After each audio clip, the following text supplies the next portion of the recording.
Is this mic working now?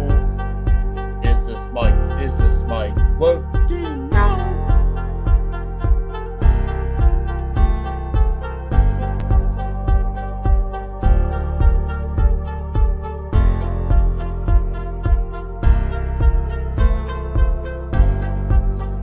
As I suspected, 32 flavors. Try the sauce. I'm soaked in it. Oh, I could lick you all day long. But I've been a fool. That's my opinion! How's it going, everybody? Welcome, and welcome. Come one and come all to Toxic Tuesday, episode 46. Guys, we're getting closer to the big 50. And when 50 happens, it's going to be huge. How are you all doing tonight? Obviously, I was on Midnight's Edge After Dark earlier today with the great Tom Connors, Script Doctor, Mexican Iron Man, and of course, the mighty CLOBBERIN Times. It was a great show. Got a nice break to eat, so I'm feeling really good right now. I had some coffee as well, so I'm feeling good. I'm ready to rock this show with this classic name. I think it's called Robocop. Have you guys heard of it? I think it's a good movie.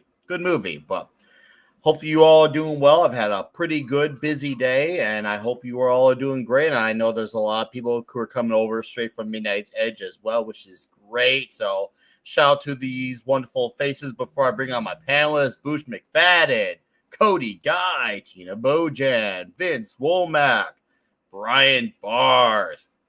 Is Robocop 3 worth it? Your mileage may vary. D. Bud Martin, hail D. Bud Martin, Dr. Dragon, the lovely Sherry, Martin Acosta, Rob Altus. How you guys doing? Man, there's already 25 of you in here. Well, welcome to Toxic Tuesday.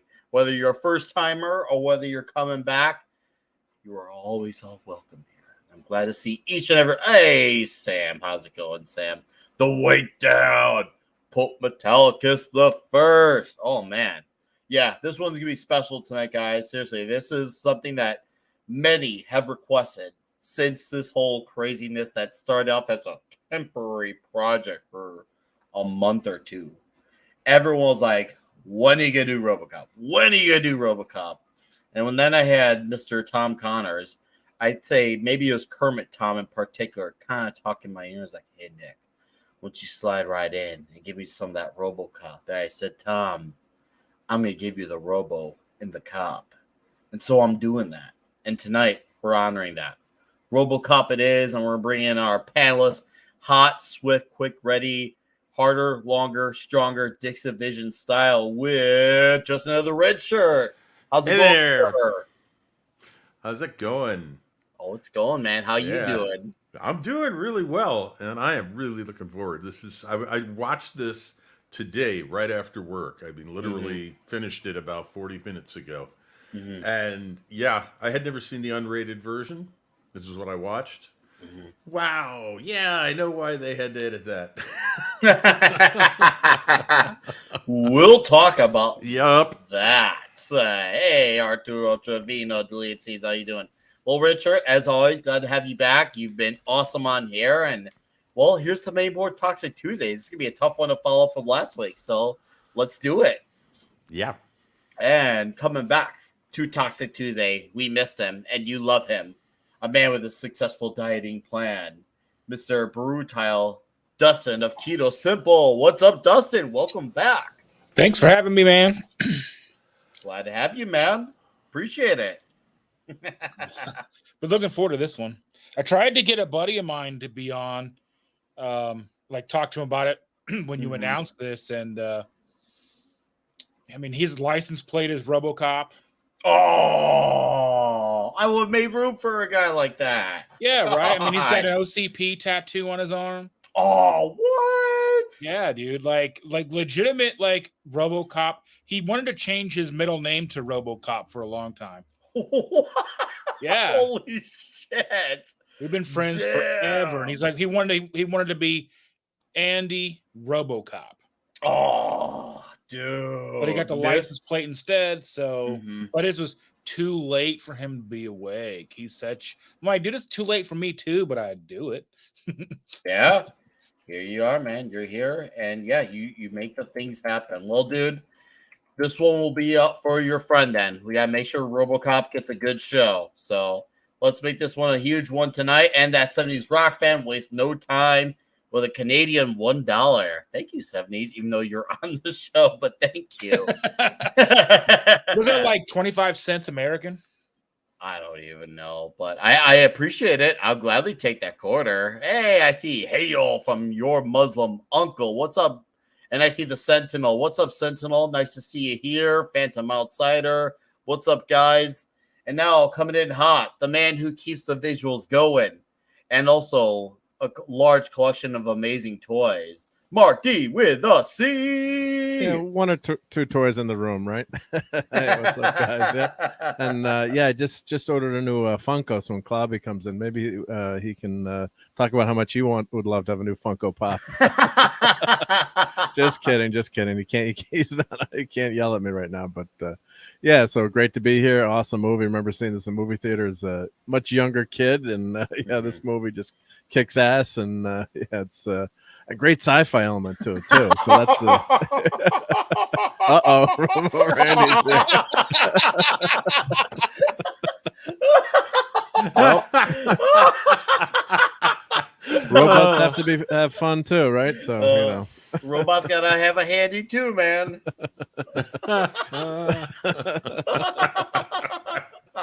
Oh, Dustin's prepared. Yep. Oh man. Hi, how you doing, Handy Randy? And Sentient Dildo. What's up, Sentient? All right. We got a few more boys in the back because we got to complete this toxicity and our special guest for the show. And he's not been out a while, but I'm glad he came back for this particular occasion. A great friend of mine, a man who I feel like I see him every week on streams, and it's great. And he is obviously a comic book guru, and I dare even say a toxic movie to extent guru as well. Welcome back, Clobbering Times. Hey, your move, creep. What's up, buddy? Hello. Good to see you, my friends. I am pumped up about this one. I love this movie. Awesome. As one and there's should comic be. books and there's comic books in this movie too. There are. Yes, there is. Yes, absolutely. There is. We got to try to name them. I clipped it, so we're gonna try to name all the comic books. Yeah. I remember when I first saw that as a teenager, I'm like, comic books. Oh my god, yeah. Hail chat, wonderful chat out there. Lovely Sherry and any ladies out there. You guys, you're okay too. You can stay, I guess. I think we had a successful record. We had Sherry and Tina here. Shout out to Sherry and Tina. We thank you, ladies, for being here. We had a successful record. We drew more ladies than Rush did, so nice. that's an accomplishment. Rush there is that. Go. I hear Geddy Lee saying he's really jealous, so it happens. So, anyways, glad to have you back on, sir. Thank you, buddy. Freaking roll. Let's bring on. Well, guys, I think Robocop is actually here. I think he's actually here. Hey, Robo, are you there? I am here to uphold the law and protect the innocent and watch this movie with you. Okay, well, make sure when you uphold the law, keep Robo Randy in check. Can you please do that for me? Yes. Remember that time I shot that guy in the dick? That was pretty cool. Oh man! Well, RoboCop, I'm glad you could join us. We could talk about your movie. Thank I've you. been really wanting to have you on to talk about your movie. It only makes sense. I am happy to oblige. Good, as one should. And thank you for upholding law, and thank you for your service. Thank you for your cooperation. All right. Better cooperate. Yeah, I You better. got 20 right? seconds to drop the mic, right? I got two other guys waiting back here. Of course, another great regular line here, and he has a minefield. You have Somehow 30 seconds to comply.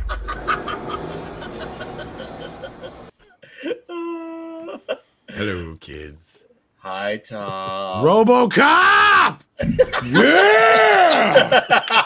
One of the greatest fucking movies of all time. I thought Barutul Tile was talking about me for a minute there. I'm like, oh shit, my name's not Andy. Nah, dude, seriously, this is one of the best movies ever, and like seriously, like of all fucking time. But we got two of our gentlemen waiting ever so patiently. Gary of the Pop Culture Minefield, what's up, dude? Hey, so are we watching Mark D with a C's endoscopy next week? Oh yeah, that'd be great. That'd be a Oh, real that'd be toxic. awesome. I'm very excited Much about better that than one. Star Trek Discovery.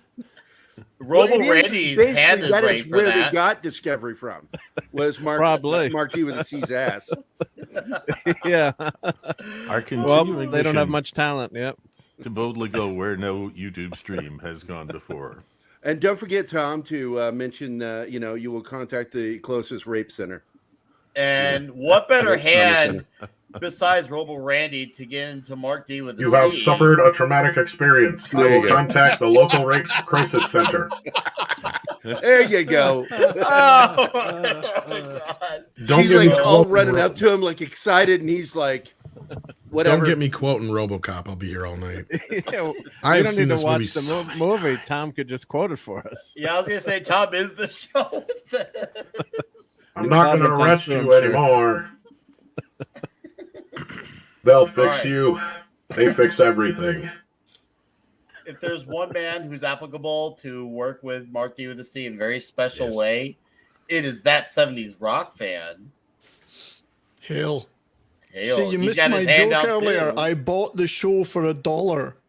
Oh, That's what I was doing, but you can't put a message on a dollar. signature. I bought the show for I bought $1. that for $1. Nice. Your move, great. Yeah. So I was out looking for a new car today, and they asked what I wanted, and I said something with reclining leather seats that goes really fast and has really shitty gas mileage. So they offered me the 6000 SUX. I said, Did they throw in a blop hunt? Up on. yeah, that's right. Yeah. 4 million volts. But yeah, that's Yeah, That was the hottest stereo back then. Yep. The That Bob was Marley. actually a recurring gag in the film. yeah. That's the first time they mention it. Then the guy shows up with one with the dealer sticker on it, and Clarence already has one. And I don't know if you know, but from 1982 to 1991, Pontiac made a car called the 6000. 6000 sucks. And it was terrible. It was unreliable, expensive to repair. And this movie decided to take a rather unsubtle jab at that Pontiac model by making it the Pontiac 6000 SUX. there you go. I think this movie is just an unsubtle jab, period, Yeah. at everything. Hugely satirical. Oh, yeah. Hugely. Hugely. I love it. It's one of the best fucking movies ever made out of all the best fucking movies ever made. Of all the action movies, it is in the upper echelon of Great the shot. Your of Dallas move, skyline there. Dallas skyline. It's the real Judge Dredd movie. Oh, It's yeah. very inspired by Judge Dredd. So. Oh, yeah. And He's I not think wrong. even- That's what Andre would say. Just so you Absolutely. know, many parts of the RoboCop story have been ripped off from all Judge absolutely. Dredd, including many of his catchphrases like "Come with me if you want to live." I was gonna say, Dead or alive. That's the you're coming Terminator, with me. dead or alive, you're coming with me. Right. RoboCop. I got too mean, wrapped all up the- in all- doing Andre there. All the satire and black humor stuff is from Judge Dredd. Everything about this, except for obviously what he really turned, is instead of being a cyborg, other than him being a cyborg and this being not in the far future or whatever, and being Mega City 1, almost everything else is Judge Dredd. And that's why it's just perfect. Well, it did kind of start as a Judge Dredd-ish kind of story. Yes, it was inspired by it. Well, you had the two writers who came together. Michael Miner had been reading a lot of comic books, so he had kind of a similar idea. And Yes. then Edward Neumeier, Well, of course, and who the- you may know from right. like Alien and whatnot. He wanted to do a Judge Dredd film. And in fact, as you can see here, I don't know if you can share this real quick, Nick. Sure. But Judge this Dredd was goes. just hitting it really big at the time in comics over here. This shows you when they went from Judge Dredd, as you can see clearly there, Mm-hmm. to RoboCop. Oh, wow. It's an impressive shot of that. Man, that's awesome. Same model, but when they couldn't do Judge Dredd, well, we'll just do our own. Yep. What's interesting, like considering that they with that robo suit, they didn't have that suit practically ready until they actually started filming proper because they didn't have Peter Weller try it out until the day of. Can you imagine the stress of that? Like, well, they actually had to delay production because he wanted to completely reconfigure how he was going to move in the suit. Because he didn't realize how the suit was going to be in comparison to what they had as a practice suit. Yeah, and he took lessons to like make sure he could actually, have like the proper walk and like arm and leg movement. And I thought that was cool that Peter Weller moving really the lower to torso that. before the upper torso. Yeah, I love that he did that. It's such a badass thing to do. Can't stand the heat. Get out of the kitchen. So his head and his torso were oriented differently a lot of the time, and then either the head would follow the torso around, or the head would turn first, and then he'd turn the torso around. Very similar to how Arnold did the Terminator. Yeah. Yes. Yeah. So Ronnie Cox there, you know you're watching an 80s sci-fi action movie if Ronnie Cox is in it. And you know you're going to get the slimiest. Yeah, but is he good or is he bad? That's the question. He did so well at both, like you didn't know. Yeah, he's a great villain. Yeah, like Beverly Hills Cop. In 2 Verhoeven films, he's a great villain. But before that, sorry, go ahead, Gary. Yes, Beverly Hills Cop. He's such Beverly a good Hills guy. Cop. And then now he's a baddie. Yeah. And then in the 70s, he was in a little film called Deliverance. Yeah, where he dislocated his arm on purpose. Wasn't he in a Dirty Harry? Or am I getting confused? Was he? No. Maybe he popped up in one. I think he was in the second one. Taps. But he's so good. I mean, he's just so fucking good. Hey, you know what I realized too? Like rewatching this too. Like you have once again another movie that had great organic. Wait for it. Diversity with a black man being a badass cop, and he does not take shit from anyone at his station. He's in charge. I'm like, this guy. Like, hey, Lewis, when you're done fucking around, would you come over here and meet your partner? And there's another surprise. Lewis is a woman. Oh, wow. And you know what? She passes the Bechdel test because she's not a love interest.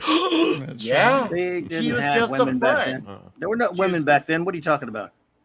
Hey, they didn't exist. They didn't exist somehow. And we got 2 direct donations before we carry the show on. So we're going to do a double Thanos punch.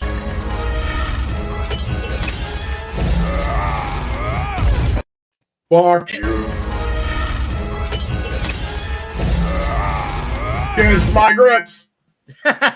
So we got this is an important one. Nice. Here. Rob Altus for $10 says, my friend is the cackling member of the gang Jesse Goins. He was also in Soldier and many TV shows. I wanted him to join the chat, but couldn't get a hold of him. Haven't seen him since the coup started. Loved this movie. That is a hell of a thing, Rob. Yeah. And hey, thank you for $10. We would have sent him a link, man. Hell yeah. Yeah, I would love to have done that for him from being in the movie. Yeah, I would love to have that perspective. Right. That's huge. Try to persuade him if it ain't too late. And then the wait down for another $3 says, gotta sing it to the melody of Robo, fuck a duck, screw a kangaroo, bang, bang, orangutan, sodomy at the zoo. Holy shit. Wait now. I don't know where that came from, but thank you for the $3. Thank you guys for those direct donations. Now let's carry on with the movie. Nick, by the way, so Monkey Jeebus did make a good point of one other bit of comic book inspiration for this was Deathlock, Marvel's Deathlock. That is true. Although it's mostly Judge Dredd, but the cyborg element of it and stuff, yes. Mm-hmm. But, yes.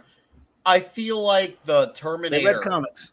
Was one of the things that probably because of the success of that first movie, they felt like, okay, this is a bit of a launching pad that now we saw a movie like that with a robotic guy doing well, we can do something like that. So I guess maybe, even though obviously the name sounded ridiculous to them, like, hey, we're doing a movie called Robocop, who's going to take this seriously. But I think the Terminator helped validate just going through with it a little bit, because obviously they had some success to bounce off of, even though it's a very dramatically different story. And dare I say a little bit more drama and substance compared to T1, because obviously the only drama and substance flair really comes from Sarah Connor in this, whereas in Robocop it comes from Murphy and his tragic story of all this. Mm-hmm.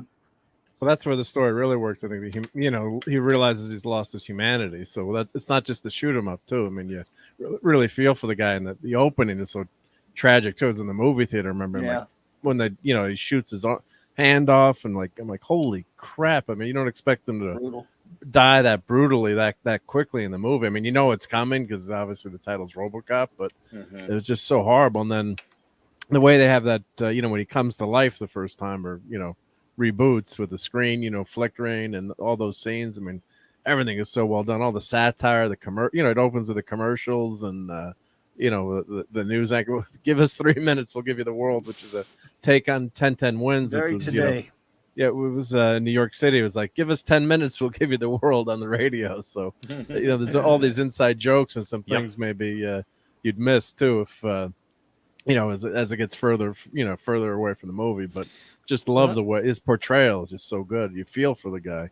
I thought I thought it was pretty stoic when I went to movies, and I could take any, horror, any whatever horrific scenes. But with Murphy getting shot, I flinched. I was like, oh god, this is horrible. I can't watch this. And they the first scene and they had brutal. to edit it. Horrible. And by the way, what I read once is that they had to edit that for the theatrical release. Yes, to remove some of the gore and violence, because it originally received an X rating for gore and violence. This scene here. The X-rated is widely available now. Like, that's the version that's on most Blu-rays and DVDs, unless you got the more recent release, which had the theatrical cut for the first time in like 10-15 years. Right. I have both of them. But it's now. just very minimal. Yeah, it's very minimal stuff. It was like they just had to clean out they just had to clean up and just reduce it. But this made me laugh in the theater when he drops the gun and Ed 209 doesn't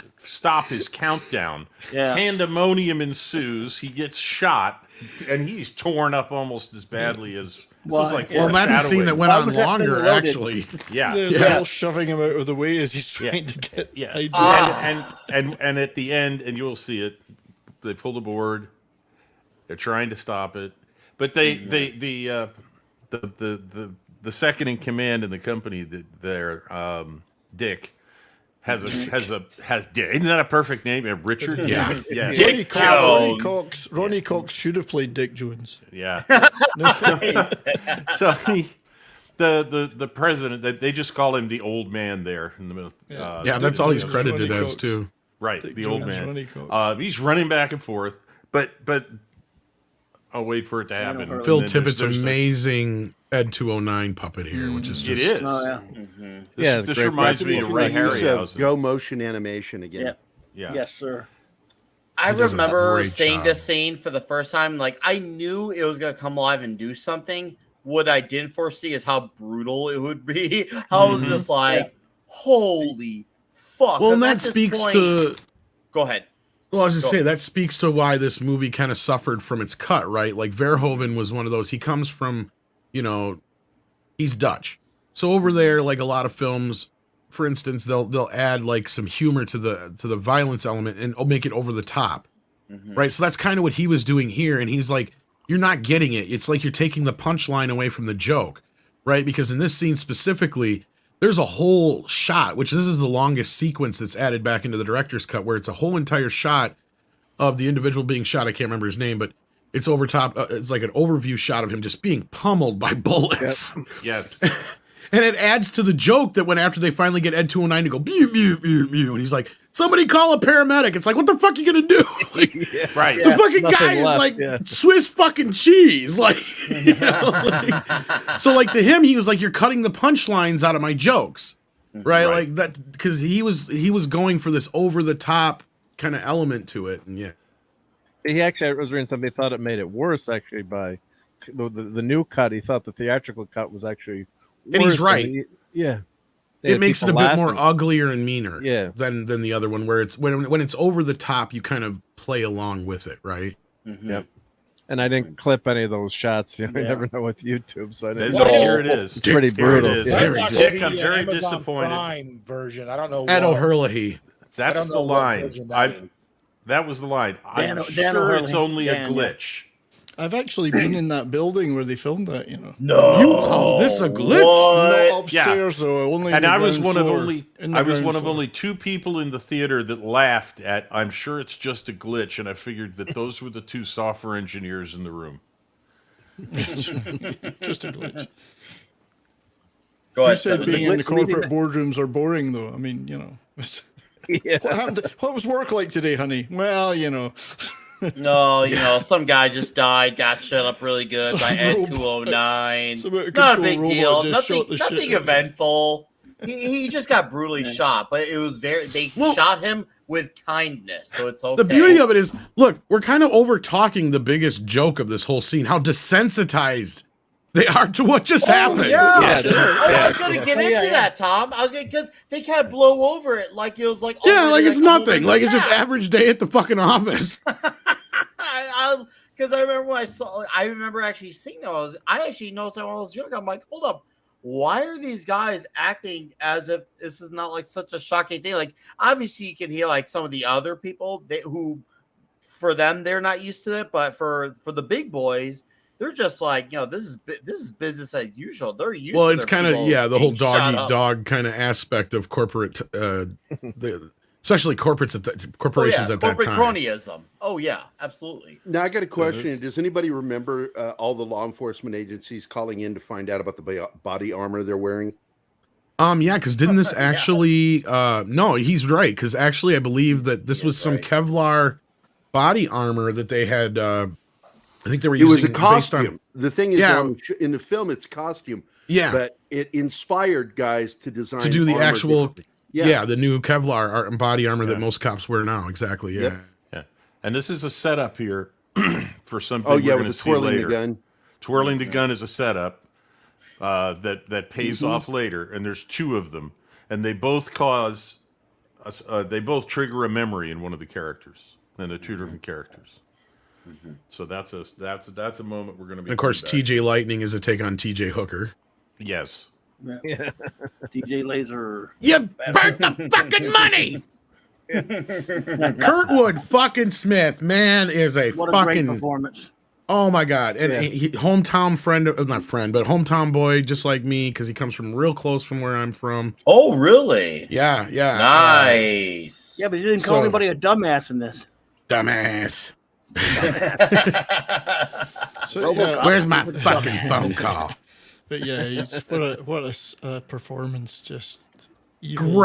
Great bad guy. Probably one of 2 the. great villains in the Oh, film. right. Funny though with it. Yeah. Funny Not and just evil. that, yeah. I mean, I I was put it gonna say right up the there with Ginger is a Hans great Gruber, villain. right? Like Oh, yeah. this is Yeah. Hans Oh, Gruber yes. level.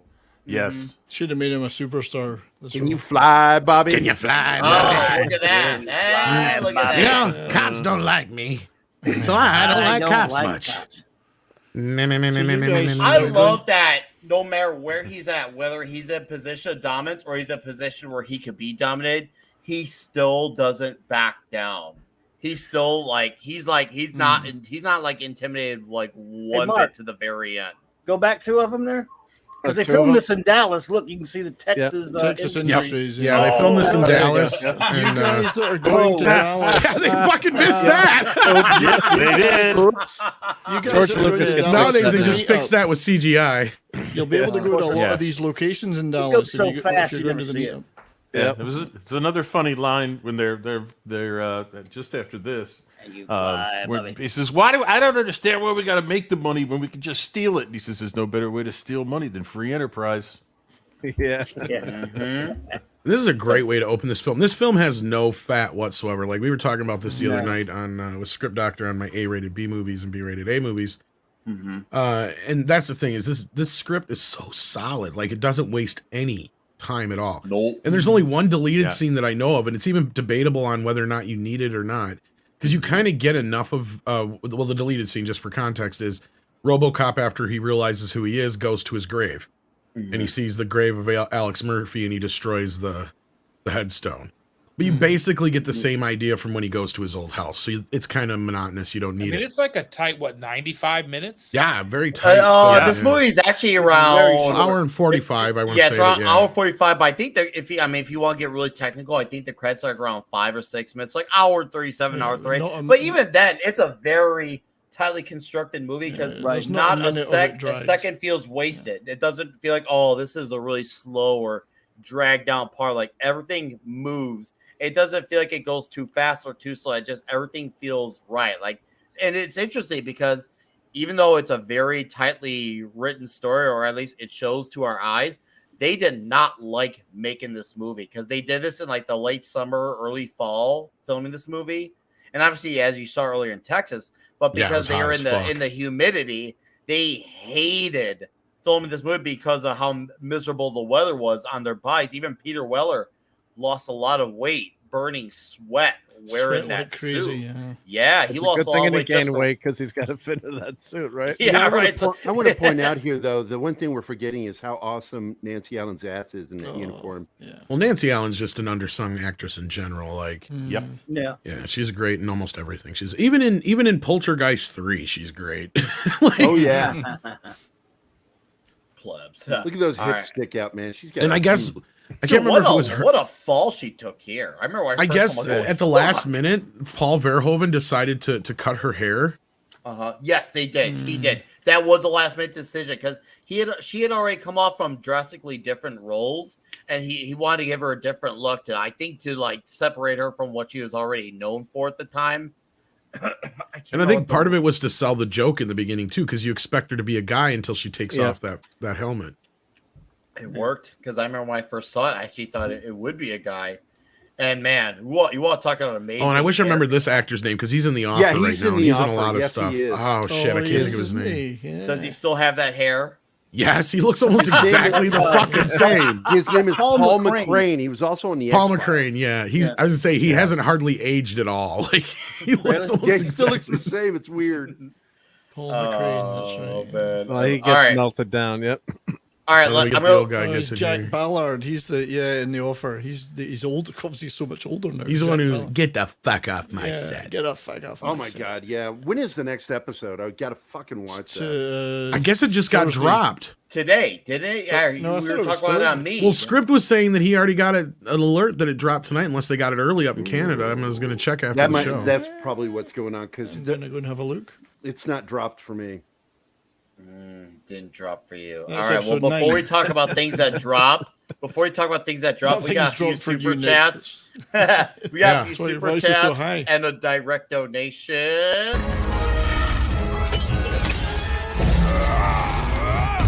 I like turtles.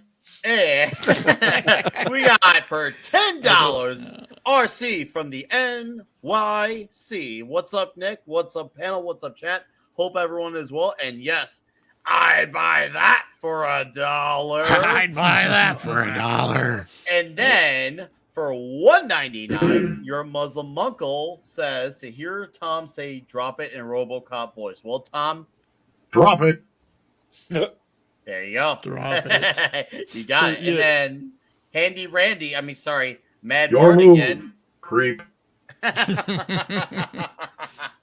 Mad Mardigan for $10 says the first one is great, but I love the commentary and all the Karens wanting to turn Robocop into a pussy bitch like they did with TMNT. And now a word on nutrition.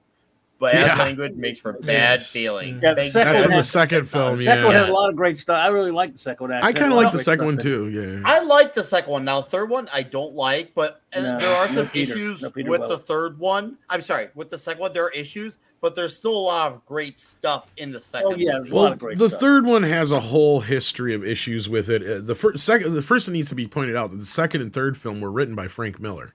That's right. Yep. Yes. Yes. And then they even in the second one. Yeah, he's even in the second one. And then they rewrote his shit for the third film, dumbed it down to PG-13. So if you really want to know what RoboCop 2 and more so RoboCop 3 were meant to be, check out Frank Miller's comic adaptation of it. Yep. And you can kind of see in the second movie too where it goes off the rails. where you can see where it's Miller and then it's not Miller. It's kind of And I mean, I don't hate RoboCop 2. RoboCop 2 for the most part. Liked it a lot. It's Irvin like Kershner directed it, man. Irvin it's Kershner. It's just not. You can't touch this, but it's still. You get to see a lot of RoboCop and a lot of. And really RoboCop 2 looks amazing. Like it's shot beautifully. Mm-hmm. And RoboCop looks amazing in it too because they built a whole new suit for the second film. And it was also the first use of the Barrett sniper rifle. Mm-hmm. And I just love the concept of RoboCop 2 because I believe that it was Phil Tippett who designed RoboCop 2 as well, like he did Ed 209. Yeah. And he said he wanted to have as many sharp edges on there as possible, and he wishes he hadn't. Because once you get into animating that son of a bitch, he's like, you're cutting yourself every 5 fucking minutes. My knuckles and my fingertips by the end of RoboCop 2 looked like shit, he said.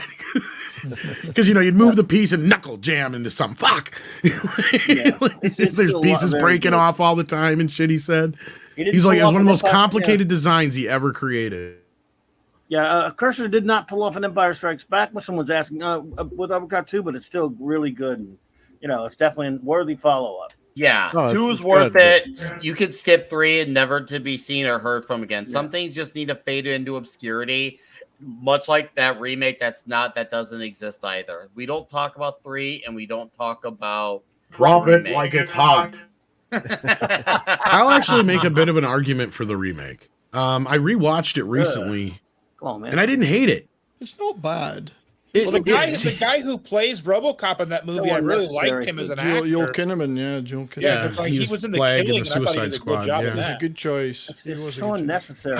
This movie's It perfect. is partially unnecessary, but at the same time, it's not like RoboCop hasn't been destroyed by a half a dozen sequels and rebootquel TV shows and shit. Yeah, but the continuations. I'm here. They're not very good, but remaking it's an insult. There's no reason for that crap to be made. Well, if someone this says, is "I what want to watch Mark RoboCop," what are you going to tell them to watch? is going to This or the look like remake? tomorrow. here's the thing, and this is what I said this weekend on their show. As I said, because Script and I both joked that this is the best canon movie that canon never made. And some will get that joke if they understand canon movies. Yeah. But at the same time, I said RoboCop feels like a movie that we've already had 3 different RoboCops before this. This is just the 80s RoboCop, right? Like, to me, it feels like... Sorry, keep going. No, that's fine. Well said, Brian. I get you, but at the Right. same time, I don't mind what they tried to do with it, and it's one of those stories that it's so comic booky that it lends itself to another version, right? Like, I'm not as adverse now as I used to be, especially now that the chances of us getting the Blomkamp RoboCop sequel are gone out the window pretty much. Amazon sounds like it's lost or MGM, I should say, sounds like they lost their rights to RoboCop due to the 35-year deal. So I don't know what's going to happen with the character anyway, but I mean, there's elements of it I like. I agree with you that it could have been a much better and it didn't really necessarily need to exist. But I'm also not one of those people who's like, oh, you should never make a remake. I'm all for a remake if you can give me a good if you give me a good reason and like a good adaptation, I'm all for it. And of that era where we had, Total Recall, Poltergeist, Ghostbusters, all these remakes of movies, Point Break even, I hate to say RoboCop is the best of all those. It was the one that wasn't made with any kind of agenda attached to it. That's right. And it really just tries to take what was in the original one and add a few new twists to it. And, like you said, Kinnaman does a pretty decent job as Murphy. You've got Jackie Earle Haley, who's great in it. Michael Keaton is just chewing the fucking scenery in that film. I mean, there's some great elements to it, and I like how they incorporate the family a little bit more. Instead of it being a movie about a guy who regains his humanity, it's about a guy who has his humanity taken away. When he's RoboCop, it's kind of a reversal there. Yeah. Because he's human up until they decide to switch him off, as opposed to this RoboCop where he switched off until he kind of switches himself back on. So there's like where his synapse kind of wake up and he's like, I'm Murphy kind of thing. No, there's a lot of interesting points to it. And the first time I watched it, I totally fucking hated it. I'm like, fuck this thing. I hate it. But then I watched it recently, right after watching the first 3 RoboCops, mind you, too. I'm like, you know what? This was not as bad as I remember it being. It was a little bit better, and it had potential for a decent sequel. But Anyway, I'll shut up now. No, it's okay. You're on. No, I gotta say you're this. playing on defense. My milkshake brings all the butts to the yard. I don't remember that line somehow. I'd buy that for $1. Gonna resist. No, you don't resist. I mean, We figured out this weekend that is from a sitcom in their universe called "It's Not My Problem." Oh, not my problem. Huh? There's actually a deleted bit that you can find out there. I'm surprised it's on YouTube that actually has nudity in it. So, Look up for I was reading through like the nudity stuff because like, and it was like the opening scene. It's like with something about like dystopian movies. There's always like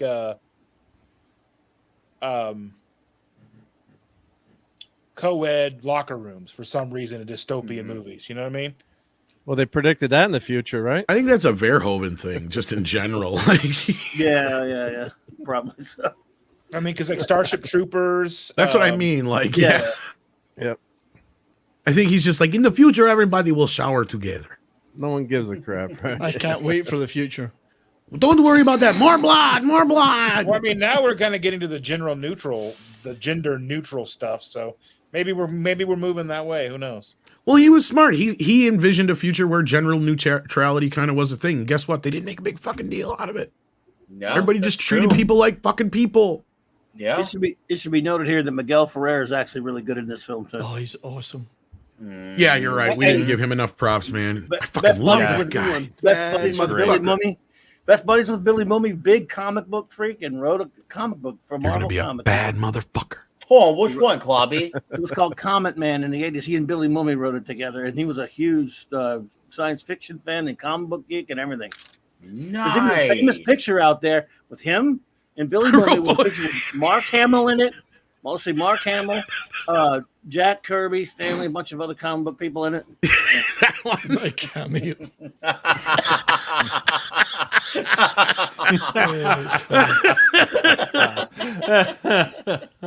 I'm so sorry, Cloppy. Right. We gotta give Robo Randy his fucking props. Hey, Steve Mitchell. Hey, what's nice up, to buddy? see you here. Steve. You're right. It is indeed one of my. I love seeing. She's one of my favorites too. I love her. Oh yeah. And I mean, they do a great job here of giving us an idea, even though we haven't. If you're completely lost in this movie, you've never seen it. You know, any kind of.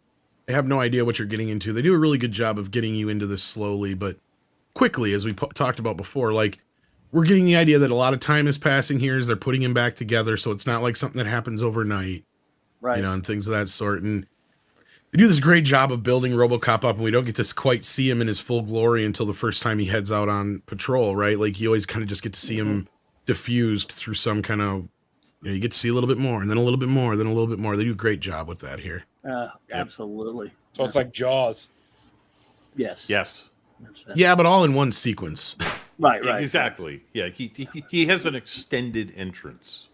But it builds up the anticipation of that extended entrance well, because they're like, ooh, what's he look like? What's he look like? When are we going to see him? Like, it's just like, okay, you see the various transformations of his progress. Like, come on, it's building up. It makes you want it. And then especially when you see like the celebrations and they got concern, back to celebration, then you get one scene where they're drunk and partying. It's like, what's all going on here? And then all of a sudden the big reveal happens and it really feels full of weight and of impact. And it's awesome to see him come to life and move and make a scene when he's walking around the office, because he's got everyone's attention too. Like, and that's how you want to do it. You want to make it like it feels like you're part of that crowd at the police station. Like, holy crap, this shit just got real.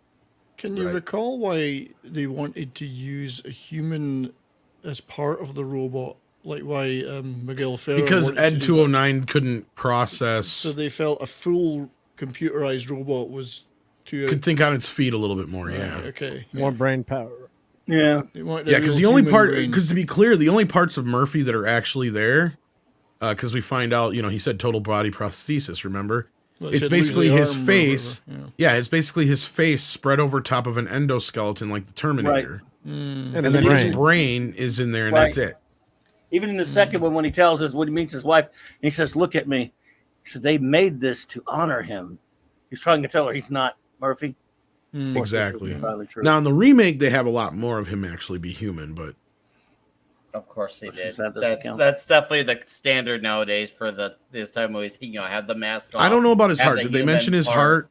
Does he still have a heart in I this? thought I don't know he if they still do. had a heart, or some internal organs were still there. Because his heart was all fucked up. I don't think they did. Well, they mentioned the Jarvik heart too. Oh, How do you know That's what I was gonna say. I Come thought on. that's what they were setting up with the Jarvik heart. Exactly. Yeah, then maybe they cut something. I don't know. But yeah, that was the first How artificial do you know heart, the Jarvik week heart. down yeah. that they didn't give him a Robodong? They never actually say if they did or didn't. Yeah. Although maybe he does have to Dong for you eat, so guys. there must be some. And they talk about the organic parts, and I doubt you have to eat just to feed your brain. So he I think must his have some spine kind of might other. exist and some Yeah, he must have organs. some other organs in there. Yeah, you're right. he's definitely got organs. Remember, he I would had think the- his lungs and heart would have been thrashed, though, by the way he got killed. Oh, I know, especially you saw the way he got shot. I mean, they started right for Right. the right hand, and they shot the shit off the hand. You're That like, was whoa! brutal.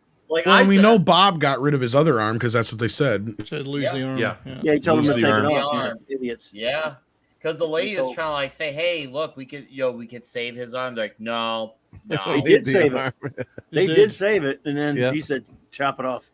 yeah. So they managed to save the lips though, which was important. I mean, so if you look at it, it looks like blue steel. Oh yeah. Yeah. Well, Rob Bottin, actually, the first movie's suit is different than the other ones because they pretty much use the same suit as far as I know from like 2 onward. But in this movie, it's actually a more of a styrofoam, like plexi plastic. I don't exactly remember the term he used for it. It's not a solid. It's not like fiberglass. And the second There's one some foam onward, they rubber used. in the hands are foam rubber. Yeah, it's all like a foam rubber kind of stuff that they use, and it would crack easily. But somebody actually bought a suit online a little while back, and it was listed as a Robocop 2 suit. And they come to find out it was actually a Robocop 1 screen use suit because of the type of material it was made out of. Yeah. Yeah, it was actually like the chest chassis and some other pieces of the outfit, but like it deteriorated otherwise because it was basically like this kind of like a Nerf material. All right, here's giveaway 1 scene. Oh yeah, I love Yep. the scene Yeah. where they're all When she shooting sees at the- him twirl the gun. Yeah. Yeah, Yes. this is She great. knows right away. Yep. Do you guys realize that the guns usually don't have a trigger in them because Robo's finger was too big? Oh yeah, they take the trigger out. They So had to one of take my the trigger problems is, out. like, nobody in their right mind is going to go that way into a gun range. Well, I know you would know, Dusty. They do that in movies all the time, and it drives me fucking nuts. You're right. Yeah.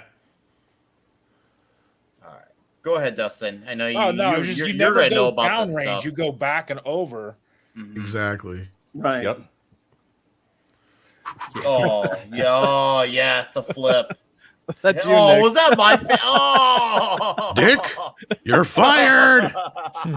Thank you. Thank you. Oh, Yep.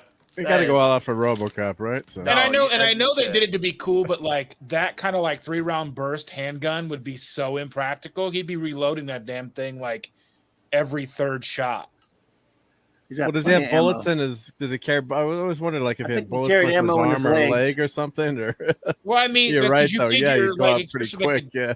Like a Desert Eagle is probably going to hold maybe 9 rounds. Yeah. It's 'Cause, I going mean, to they show us there- boom, magazine. boom, boom. He's going to be reloading like every 3 shots. But they could do a good job of showing us there that he. because of the size of the round. It would be an extended magazine for that many rounds. It's a 6-shot gun. Yeah. go ahead, Tom. I know you're saying. No, I was just gonna say that they show right there that he doesn't have a leg, right? Like, I mean, clearly. Right. Yeah, he got Vadered. He got Vadered. Welcome, Penny J. Worse than I- Vader. Not seen you before, but welcome to RoboCop show. Thank you for being here. That's Dork Knight's mom. I was gonna say, is that Dork Knight's Hey there, mom? Penny. Yep. Yeah, it's Yeah, Penny but PJ. you raised a good point though, Yes. because while his leg is hollow, with mechanical parts in it, it would require almost something like a machine gun's belt feed for Right. him to be using that burst pistol as often as he does, because they even have a counter at the range for how many rounds he's fired, and Yeah. I'd buy that for $1. Oh, comic Here we books. go. Here we I go. see Comic Thor. books. Here we I go. see Comic Thor. books. Thor. Yeah, name all the books. Yep. Captain I America. can't see them all. Ron, Yeah, I Thor, paused Cap, it now, yeah. Oops. Well, There's make it actually a full Blade screen, yeah. Runner there. One it looks like. Let me pause Let's the. see. Well, there's Blade Blade Runner Runner what? connections Yeah, to this that's- movie, isn't there? That's Flash. Blade Runner. I Go saw back, the yeah. Flash.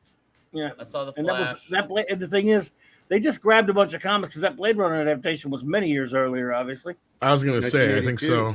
And only that. Look, there's Dreadstar that was available only in Dreadstar. comic shops. Yeah. So no. Never mind that. supers Where's like the this porn? I had love that those. Rom is in there. Look at that. Yeah, Rom is in you two got- different places. leave Yeah, it but to Rom you guys has to notice Flight. that- Rom has to connection actually to this film. to actually notice that those are comic books. In all I the never times I've really seen noticed this that. movie, I have never noticed that. I never noticed It's that. tough yeah. to see, yeah. But that Dreadstar only is in comic shops, so they just grabbed here's a stack of comics, put that up there, boom. And of course, the guy has good taste. He picks Iron Man as the comic. He That picked. might even be the stack of comics that Michael Miner got thrown on his desk. Now, what issue? There's Vision and Scarlet Witch. There's Alpha Flight. That's There's Vision and Scarlet Witch. You think? Yeah. Not. multiple Yeah. issues of Thor. Yeah, there's Dazzler. I don't see Captain Marvel. Dreadstar. Did you guys say that one already? Yeah. Yeah, Dreadstar. Like I said, Dreadstar is the one that doesn't belong there because it was only available in comic book shops. Oh, that's right. You did mention that. Do I Sorry. see the Vision up the? There's Yeah, a that's Vision and Spider-Man one Scarlet- there too. That's Vision and Scarlet Witch miniseries. Wait a minute. Right behind Spider-Man, I'm pretty sure that's an adaptation of Fast Times at Ridgemont High. D-Bud. Or a If it had- Flash. If it If had it's not, one, it's a then they would've Flash. No, it might be the Flash. Actually, it might be a Where- Flash. been. Above which one now? Which one? Right above Spider-Man there. Down, down. Spider-Man's So on the this is first yeah, level. that's This Flash. is going to be a 5-hour Flash, show. Is that a right Flash here. one? Okay, it's a Years of Flash. comics. Years of comic talk. And look at the sign there. You want to read it? Buy it. Buy it. Oh man. A lot of only, you notice only it's it looks like, is it only Marvel? Oh, That's what I thought. Most of them were Marvel. That's why I It's wasn't all sure if that Marvel, was the but- Flash or Looks not. like Marvel, Okay, yeah. up Looks like above Blade Runner. Is that X-Men? No, that's not X-Men. Up above That's another Blade ROM. Runner. It's There's the New Dreadstar. Mutants, for goodness sake. There's Oh, yeah, New there's yeah, New New Mutants. Mutants. Okay. Blade Runner. That's actually that's the comic. That's the adaptation from adaptation, yeah. 1982. Mhm. So look, you notice it's all Marvel, and then Dreadstar's Epic except for the Comics, which is Flash, I Marvel. guess. Is there a Flash book there? I can't Yeah. see it. Yeah, Flash book. right in between, Right. right in between. Two before Thor. Yeah. Two below Thor. Oh, Honestly, yeah, where's the porn? The guy would have Oh, gone that- for the porn. Is that King Conan? That Flash got is from good the early taste. 70s, by the way. Oh. So this is Yeah, I think that is a King Conan. You're right. It is. All right, so what we got to do is make a King I'll Conan. screenshot this. Everyone's got to guess every comic in every row. So we got a We'll post it on Spider-Man Twitter, and right? an Amazing Spider-Man there. And is that an Archie up on the top there? See, I don't know if they're all Marvel. I think that's Oh, an Archie. Alpha With Flight. the Bush is Alpha- right. Is that what Alpha that is? Flight. Alpha Yeah, there's Alpha Flight. Amethyst. Yeah. Amethyst. I see an amethyst. So that's a DC. I think I see amethyst. It's tough to tell. Above Vision. Yep. Vision. Vision is Scarlet Scarlet Witch, Witch. Amazing Yep. Spider-Man. Wow, this is really cool. All these comic books that are here. They just And you grabbed a couldn't see stack this of in the movie comics. theater. Yeah. And yes, No. TZ, it did turn into the comic No, shop. think talk I could right go now. grab my 4K version and really tell you what they probably Which all are. comic But did anyway, you grab? I Iron don't Man. Is remember. that Iron Man? Iron Was Man, there yeah. somebody said Here, there was it's a coming up. sledgehammer That's Iron comic Man there? right here. Yep. Is there Right was there a here. sledgehammer? Here, in there? Marvel- let me hide the overlay so you can see it here. Let's see. Yeah, it's an See Iron Man. See? Yeah. Yeah, Oh, Iron look. Man. It fits. That's Yep. one of the Armor Wars. Look, that's in space armor. I agree with Bush Wow. McFadden. There's no way this guy could read, so this isn't right. This is not right. Hey, well, let's give the guy some credit. He bought a good well, a decent comic. It was an okay one. Yeah, Oh. but what like does the it say picture. about the comics when it's a criminal that buys it? Come on. Not only that, why is there comic books in a fucking liquor store?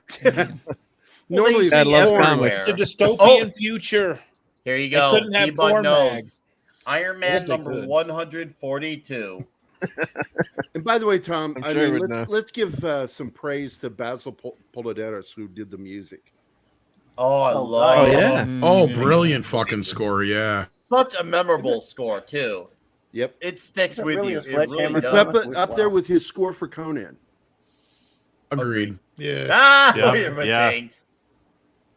And And then this scene right here, where you see, oh, fuck me. Fuck me, fuck me, fuck me, fuck me. Oh, I love this because I remember just seeing this and just being so blown away. I'm like, holy crap, this guy's whopping this. Oh God, that was horrible. What was that? What was that? Shout out to D-Bud. You got to shout out to D-Bud for spotting that, man. Oh, look, guys. D-Bud says I bought my comics from a liquor store before comic shop finally opened. Really? Right now. Oh, wow. Wow. There you go. He's the one The more you you spotted know. that issue number. Let's not, let's not glaze over the fact that he went to a liquor store a lot. He was only 8 years old as well. Yeah, Oh man, right? yeah. Jeez. Young alcoholic. at D-Bud that. Martin started early. You know, it doesn't matter how small the town is. There's always going to be a liquor store. There might be nothing else, but there'll be a liquor store. Yeah, a liquor store and a church. Yeah, Yeah. next to each other. Or a bar, at least, if not a liquor store. Yeah. I did not know. I That never guy thought looks they would have familiar. sold them. Well, they used to be everywhere. They used to be on like your normal 7-Eleven. Oh, yeah. I remember when I would used to go be to everywhere. Walgreens. They'd Yeah, I have used to get them from the drugstore. Yeah. Yeah, drugstore, Jewel. 7-Eleven. Woolworths. Remember Cub Woolworths used Foods? to have For comics. us, it was always 7-Eleven. That was where we got our comics. Gas A lot of station those- used to have them. A lot of those were Paper definitely not stands. current, though. Those weren't current newsstands. Oh, here's they your definitely- favorite someone's scene, just Tom. brought in a box of comics. It's a Thank thing. you for your cooperation. I love how he goes for a glory hole shot. And This is he- where I he- shot the guy in the dick.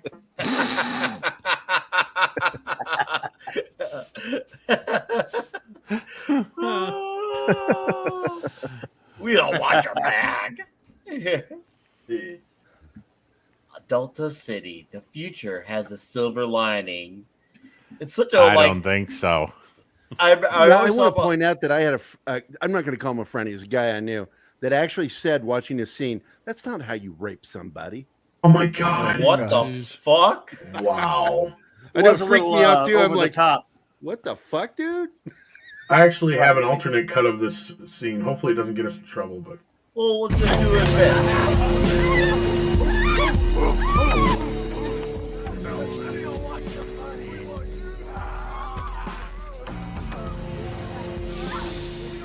Well, I'll pause it.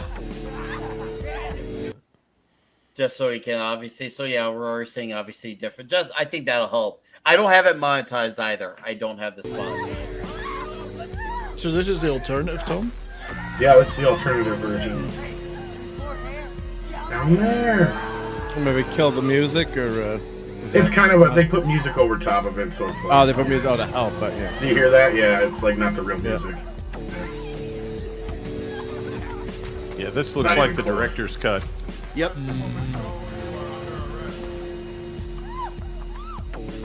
Well, it goes a lot further than the director's cut. Gonna kill her, man. Where he shoots him in the dick.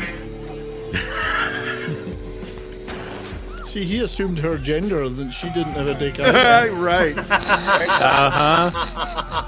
Couldn't Could've make been this awkward. movie today. It could have been awkward. Well, you got your Buy surgery that for early. $1. Got your surgery early. What the fuck?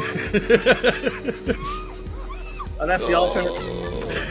No, this is a porn version of something. No, it's not. Wow, I can't believe you're showing this.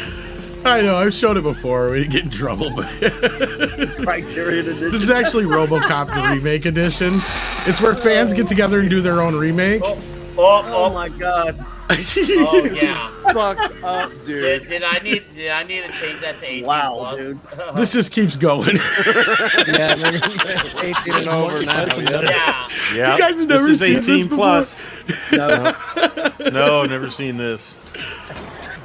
Oh my god, oh my god. Is it Oh more my nudity? fucking God. Sorry, I'm not saying- Yeah, I think you should take that off. Yeah. Tommy, motherfucker. Wow. I didn't see that in the original movie theater. Yeah, I forgot that part. I don't It goes longer than that. That thing's 4 minutes long. I don't remember Oh my that part. 4 minutes of dick. Just the tip. Well, not the whole thing, but yeah. Just the tip. That's actually Just It's the like tip? one that of was the- just the tip. Yeah. Well, I was Just gonna the tip of the say. scene. Have you guys ever seen that thing where they had a bunch of fans do fan film stuff and they put it all Yeah. together as Star Wars?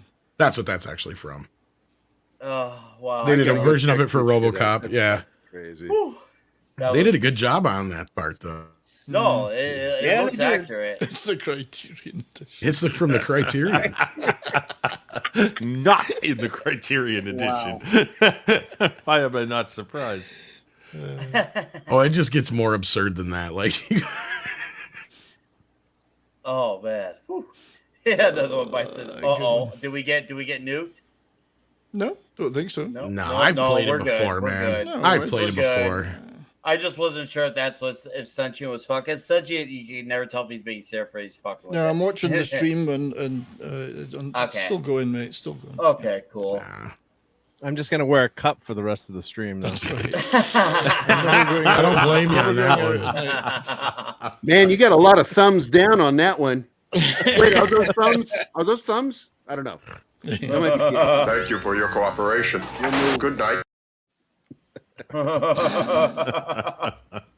That was a very memorable. You ruined my Sorry if dress. you get in trouble, but it is on YouTube. No, I mean, I'm not See, worried about that. I if have that this was- off monetization anyways. So If that was today, then she would be a Karen and scream at him. You ruined here it my is. She goes to dress. hug her. You Hug him. ruined my dress. right. I want to And- say I did see some of the TV show. I mean, but I don't remember it. But I remember watching it. Mhm. And there was a cartoon as well, wasn't there? Yep. Yeah. there was two yeah. cartoons. There was a Saturday TV morning TV show. There was a cartoon around 89 or 90, and then they did another one about 96 or 7, and then they had the 94 series, which picks up kind of where the third film left off, but is With written the by same actor. Miner Yeah. and Newmeyer, but it only went for a season. It wasn't very good. They wouldn't let Robocop shoot anybody, stuff like that.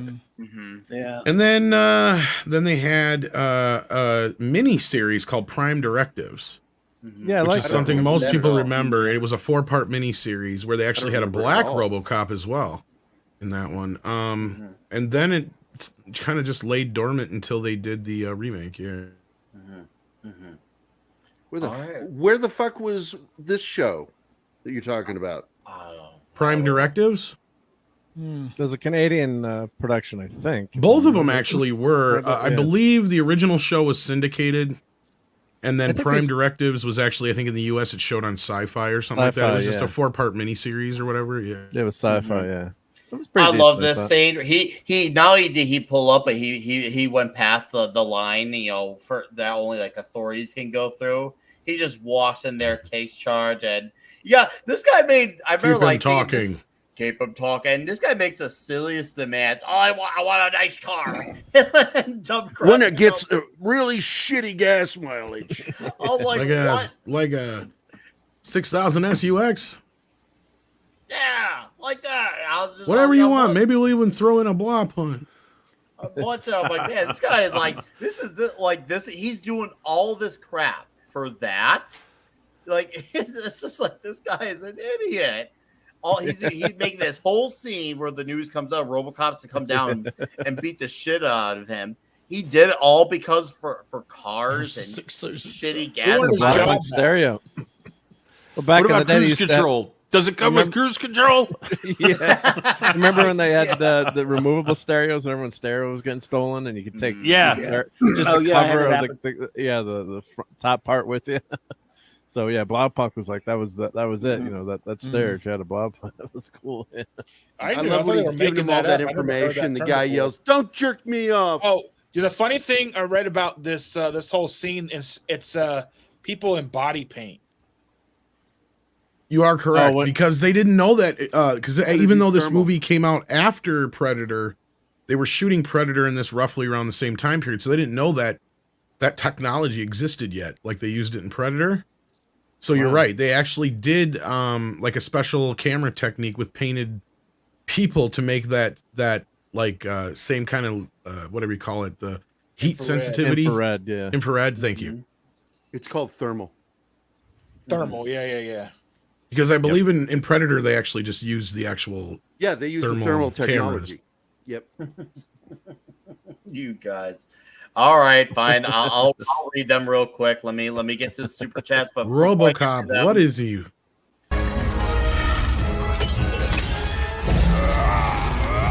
Go back to space.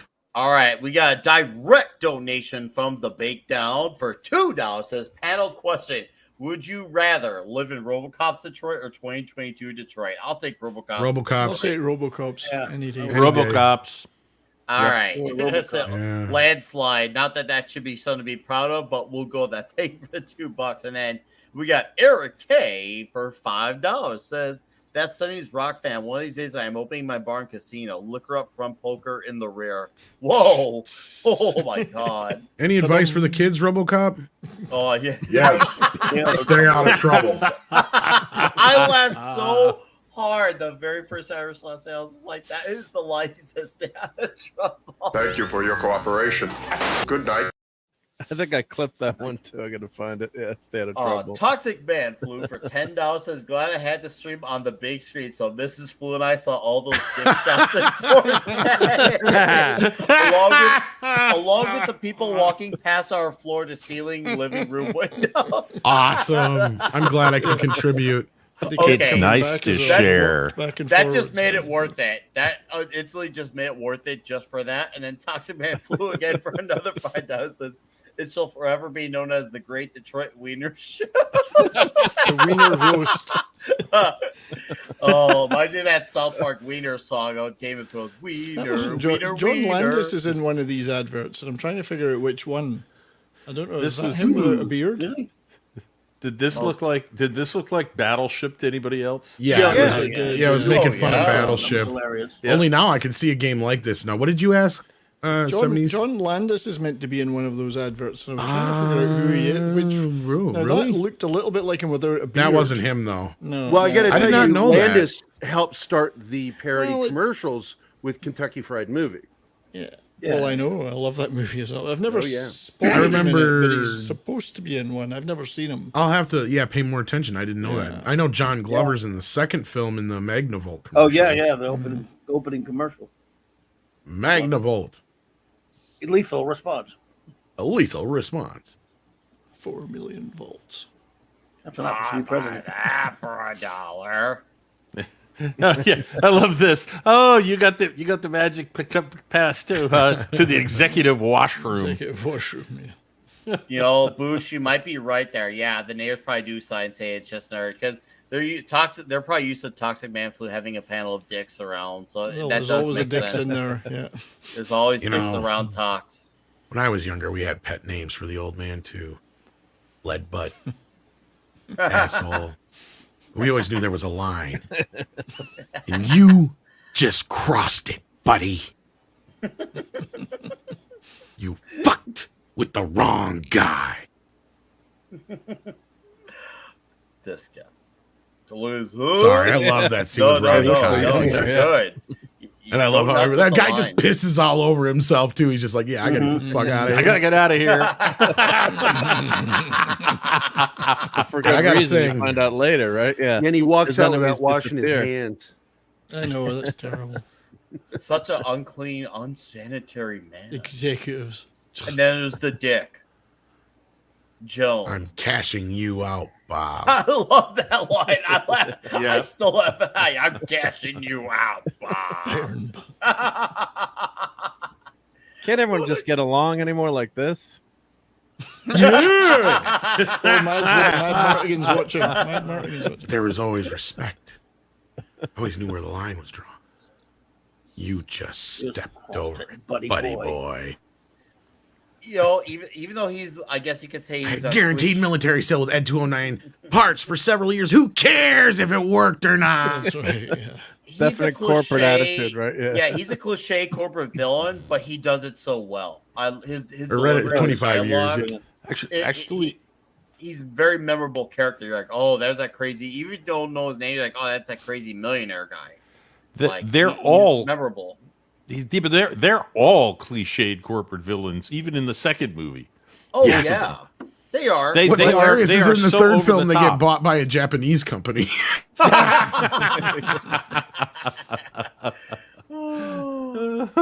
He's number 2. Appropriate. So yeah, actually, He's number 2. RoboCop is owned by Japan.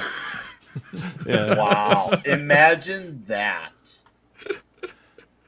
So that's why China will never play RoboCop again. China. China. Yeah, no. Yeah, that's why they ain't gonna be about that. Yes, Brian Cox was brilliant. Well, plus there's a commentary in the '80s too. So you had, you know, the disaster that was Jimmy Carter with inflation, the economy was gone to hell, and you know, everyone was depressed about the country, end of the Vietnam War, and then Reagan came in, and the economy was booming. But you had there's a lot of social commentary and critique too on, you know, corporations in this and Reaganomics and oh yeah, there's even little lines like that. Star One doctor's Wars. called McNamara and shit like that. Like, oh yeah. And then the two presidents that are dead. One retired, you know, retired to Santa Barbara, which is obviously, you know, a dig at Reagan right there. Of course, the irony is, you know, at this point, you know, everyone thought Reagan was going way overboard with his, you know, how he was treating the Soviet Union and Star Wars. They kept making fun of Star Wars. It actually turned out to be one of the things that, you know, not to, you know, get into the history of it too much, but ended up all working out in the end. Reagan was right. So, which is, you know, kind of ironic when you watch it now, you know, going, you know, flash forward a little bit, but Hollywood's always it's great Well, social they had, commentary, the theory, great satire. So like they can see, is that supposed to be like images of his memory or? Yes. Okay, Yes. so they had some technology that we don't have. Yes, he's basically, he started like things are coming back to him because people like, especially when he ran to the ginger guy earlier, it's all coming back to him more and more slowly, and it starts like collect up to him really quick to the point where he has to, you know, get out of that room, jot his hand into that machine. Man, he's got a weird look there, but he looks like What he's we're being a seeing major. here from He looks like he's getting a roll. He looks like he's getting a roll. I need to take a robo shit. he's just as much technology as he is brain tissue. I So thought they're he was able being to a see robo what handy. he's seeing with even his internal eye in his brain. So it's coming across as what he's seeing. Mm-hmm. Yeah. It's No, not like he some is. special technology. It's just simply it's being translated through his brain into video footage because it's visual memory. Mm-hmm. And this Now he's gonna costume go is so solve we've his talked own about, murder. but it's just so good. I mean, it's so believable, this costume. I mean, It's iconic. how it moved, and you know, they said they studied C-3PO and, you know, a bunch of other, you know, obviously, you know, Hollywood robots. There's a lot of Weller sells it. Yeah, there's a lot of Judge in there. Dredd, some Metropolis in there. Yep. Metropolis. But it's such a great job. I mean, because it never looks cheesy, right? It never looks fake or phony, or I mean, you know, it's a guy obviously in the suit, but you know, the way they did his motions and, you know, the way they designed it was just perfect. The only thing, as an engineer, I'd say the whole face should have been covered because, you know, that's where you're most vulnerable, right? You know, Yeah, but the cops it's not but really it his doesn't face anyway. It doesn't work for a movie, but you know, I always assumed his brain is through, you know, through there. Excuse me. And of course, then, you know, the end of the movie, he's got the helmet off for the end to humanize him. You know, it works, you know, as a director's choice too. But like, wouldn't you? But as you can see there, like, like, they're not worried about his face because it's not really there. It's just skin. And that makes sense. I mean, I get what Mark's saying, but I do agree with Tom. It's because it's basically just a layer of skin, and how, but how he much can of the eat human through there. I always assumed his head was intact, but you know, that's nitpicking movie stuff. Yeah, No, actually, it's not. It's just his brain, and No, they just they explain skin. that. Yeah. That's why his skin be- looks like it's stretched. Is because it's Okay. actually like an endoskeleton, like the Well, that's Terminator even more underneath there. creepy. That's even more creepy. Yeah, He and said his even brain said it is still in the in second there, and his Oh, it's spine, inside as a we shell. figure. But yeah, so it's like Right, inside he his says it in shell. the Exactly. second movie, Yeah. And they kept that to make it more acceptable to the public, I guess. To having something of a face. That's the whole point. No, yeah. no, I'm just exactly. I'm just nitpicking there. You know, like when I first No, but it's a started, good like, yeah. point because Yeah, it, like- it is a good point though to understand though that like that's the whole thing is like and Clobby is right. They do bring it up a little bit more in the second film, and basically kind of like how you see how RoboCop's brain is in the second film. That's basically the way Murphy's brain and spine are, from what I understand. Right, like he's got it encapsulated inside the not shell much there, left. Yeah, and the face is just there to make him personable, basically. yeah. Oh yeah. And I not think just even in the within comics- film, but for the audience. Yeah, and I think Yeah. even in the comic Terminator versus RoboCop, where he has part of his face ripped off, and they realize that he's basically like the first step to the Terminators. Oh, totally. No, you got to keep the face there because, at that point, the comparison. No, I mean, I think they show underneath there, like part of his jaw is like ripped off, and you can see that his endoskeleton's just like the Terminators. Oh, yeah. It is the whole strongly point. resembles. It does. Because he is like connected to the whole beginning of Skynet and all that shit. Yeah. And there's already a lot of comparisons that would just make it basically neck and neck at that point if you just remove the face. You gotta have a little distinction there. But though I will argue that there's a lot more to distinction than just the face. But obviously, as I mentioned earlier, obviously the Terminator is just a straight up robot. This guy was once a human, so he has a history, unlike the T-800. Exactly. Yeah, see, Nick, how did it feel? Here's a clip. Oh, yeah, this is here. I'll wait for this. College boy. This is the scene where the second recognition of who he is. Yeah. That's the scene where he shows the most emotion in his voice too. Yep. Up until the very end, that's the only time his voice isn't modulated at the end when he takes his mask off. Now, what this scene he's also like, is "Leave me a alone." warning. If you got a shit job where you can get robbed, don't do your fucking homework. Yep. Are you a college boy? College boy. That's what a bullet. Ginger Man gets so mad about him being a college boy. He's just like. See, this is how well Verhoeven thought this shit through, and this is an actual story from Verhoeven. I'm not making this shit up or anything. He says this character that's robbing him is the smartest of the group besides Clarence.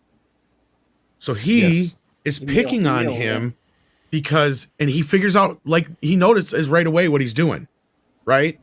Like it's geometry or whatever, right? Right. Yeah, he knows exactly what he's doing. That's the whole point. So he this is like a little thing that Verhoeven set up, even though to us it's just like a little joke.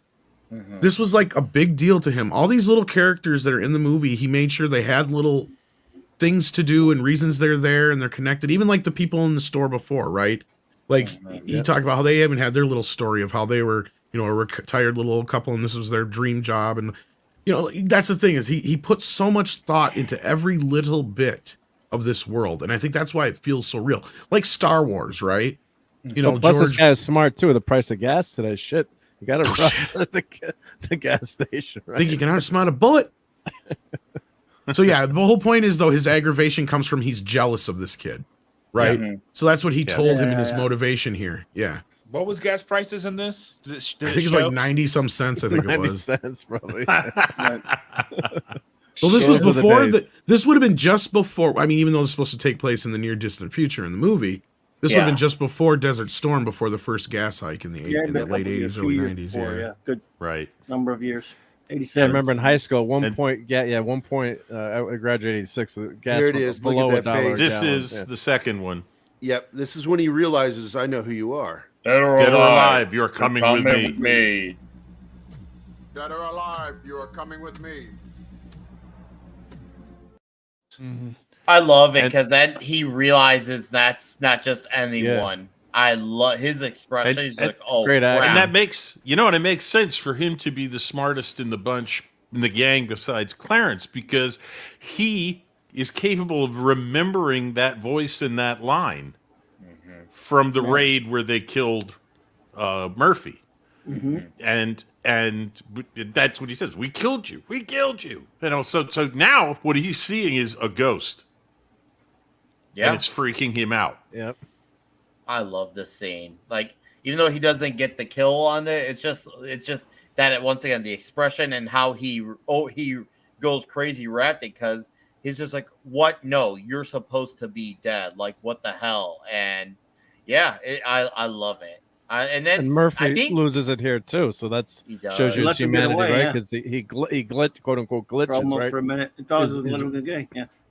I think this scene almost had the fire department coming over because this scene caused some hubbub in the community when the scene I think was the filmed. explosion was like 2 or 3 times the size of what it was supposed to be, It or was something like that. huge, yeah, to the point where the fire department was very concerned, which I kind of get why. But yeah, it would end up being a huge deal. Like why they come like there's a ton of stuff going on about this scene.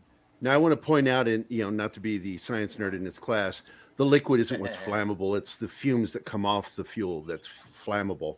So it would have caught fire before it reached the cigarette. It's science. I'm sorry. No, it's okay. Movie nerd science. Okay, so somebody said that wait it a was minute. like 2015 when he was killed, but Yeah. but my understanding wait a the minute. movie was set in 2028, right? Let's Wait, be what? clear, Mark. Let's be clear. The fumes coming off are explosive. That's what produces the fireball. But Right. gasoline is flammable. It will burn. You can actually put fire out with gasoline, the liquid, if you smother it quick enough. I've seen it Because done. liquids are yeah, typically but you got to not know what you're flammable. doing, It's the really. fume But don't coming try off this it. at home, kids. Yeah, don't that's a trust do it. not try this at home if I ever heard of one. The fire complete department actually Dustin- does little shows where they'll show you how to do it. All right, Yeah. let's complete. Dustin was at Dustin. You said the start of the movie took place in 2015, and Well, then somebody in the chat said that that the date of Murphy's death was in 2015. I got it when right I was here. looking up the timeline of the movie, said it was set in 2028. So I don't know. Where does it say does it say in the movie that his death was 2015 somewhere?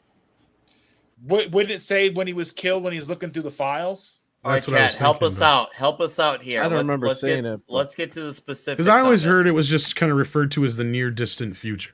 Yeah, Never a according specific to time. RoboCop franchise on Wikipedia, it says the year in RoboCop is 2028. Yeah, that's Okay. weird. I don't know about that. All right. Yeah, it's Who are Wikipedia. You you? can't always guarantee they're right. No, it's you true. can't. Who are you? I liked once again another scene where he's just like, like you start to see how he's handling like it all come back, and then the I can see the explosion. remake taking place in 2028. Oh yeah, well, obvious, yeah, for obvious reasons, being over that a lot closer to that year now. Oh, the comics said that. Well, the comics might have been also changed to update time too. Oh yeah, Depending on when it sliding came out. timeline, sliding timescale, kind of like something that Marvel and DC did over the years anyway. Too was the sliding timeline. I mean, I would the know. database is coming up here. Here I we clicked go. That, so it might have a date. I don't know if it had a date. Yeah, we on might there. actually get a date. It Actually, might have just said deceased though. I can't I would say, remember. what are those? I think it just says deceased, but what are those numbers behind him there? That might be the date. Yeah, this is an homage to R2D2 here with a Yeah. data Yes. probe. Yes. Yes. Okay, I'm looking at it right now. It was the 2014 film that used the 2028. So yeah, they got that wrong. 2 years to put Murphy into the armor. 2017. I mean, when did that book come out? In the 90s, or did it come out more recently? The comics are 90s, I think, weren't they? I mean, I have them all. Depends. I think there were several And then runs. Then he had Miller had another This- run that came this back. is They tried to bring it back, and 1970. it was terrible. It was so horrible. I think I canned pretty quickly, but I don't think there are any dates on here from my recollection. Yeah, I don't remember seeing any Was dates. there was something that said 1975? That could just be a file or something. I think that was the file number because it was looking at Yeah. a bunch of different Yeah. things. I Is kept that- thinking Emil Blonsky as I'm seeing his name because of Abomination. Yeah. Yeah, I cannot find anything. I'm looking through Google and different websites, and I'm not finding anything. that says Joe what year Cox, it takes Steve place. Min, And Clarence Terrence Boddicker. Boddicker. Fuck yeah. What a They name! Nick, Nick, you know when we talked to Kyle Shaw of Obscene, right? Yeah. He was in a band called Boddicker as well. Really? Yeah. That's nice. Ah, I that's like bands that do hilarious. that name. what's the charge? Characters. He's a cop killer. Oh, that's hilarious stuff. Give me my fucking phone call.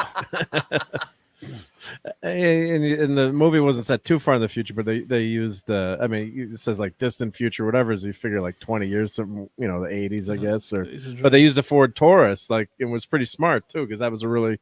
I always futuristic assumed looking like car mid when it came 90s out. to late Yeah. 90s. Well, So that they would had make Taurus. sense. If that address is real, Yeah, 540 just Primrose, deceased. Yeah, Do anyone ever looked at? I wonder if that's a real address. I wonder. I will. Google it now. I will check Google Earth. Google. Yeah, they didn't have that back then, right? And they're like, here, we can track RoboCop with this device. And you're like, wow, that's high tech. That's awesome. And now everyone's got a phone that can be tracked everywhere, right? Mm-hmm. Yes. Well, I mean, we talked a little bit about like the Kevlar vests. Mhm. I mean, look at how these cop cars are set up. This is pretty basically how cop cars Yeah. look for the next 10, 15 years. And the Oh, matte yeah. painting is cool too. The matte. And paint not on only the that, cars you is have cool. basically them predicting DVD Mm-hmm. and widescreen video with his vision and stuff like that. There's some other things that they bring in here that, like, they're kind of not far off. And this Tom, was the I'm- first movie I saw on DVD because I was telling Clobberin Times the other day where I went to the video store and they're like, we have Like, Mark, we got video, we got the DVDs now. Then Robocop, I actually bought a DVD player for my computer and had it hooked up in my Now, living was it the room. Criterion or the Image release? Because that was one that was the early first on. version. It was the first version that was out on. You know, it was like the DVDs were just coming out. It was like $5 to rent, you know, for one night. And I'm like, oh god, this looks so good on DVD. And of course, now DVDs look, you know, relatively crappy. But going from VHS to DVD was great. So I kept it for a couple extra days and kept watching it. But And now, do they already have like the electronic things at this time for like real estate? No, I don't think they had anything like that. I recall, no. Because you can now, right? You know what I'm talking about. Like, first they started with radio and then they went to these apps and shit like that. It's like this almost kind of predicts that kind of shit too, to a way. Well, he's got a Polaroid camera there, which is on the tripod.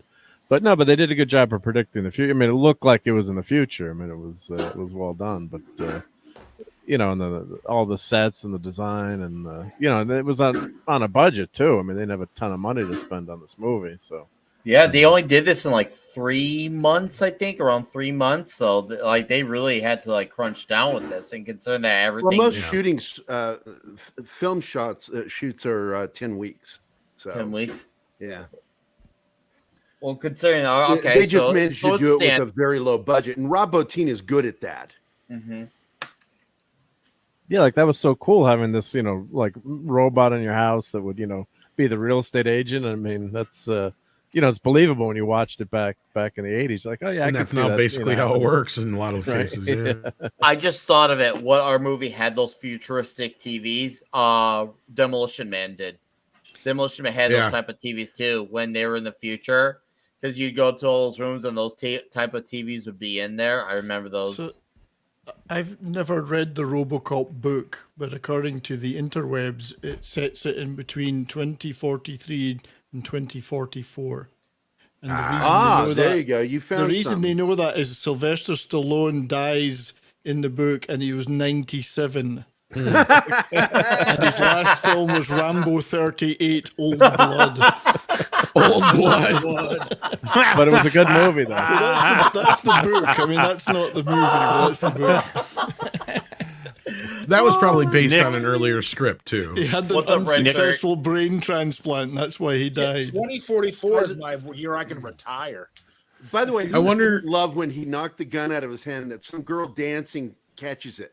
Yeah, she just starts dancing with it. Yeah, I know. I wonder if you got the shot of Paul Verhoeven in here. We got his cameo in this shot here, in this scene here, but it's just like one quick shot.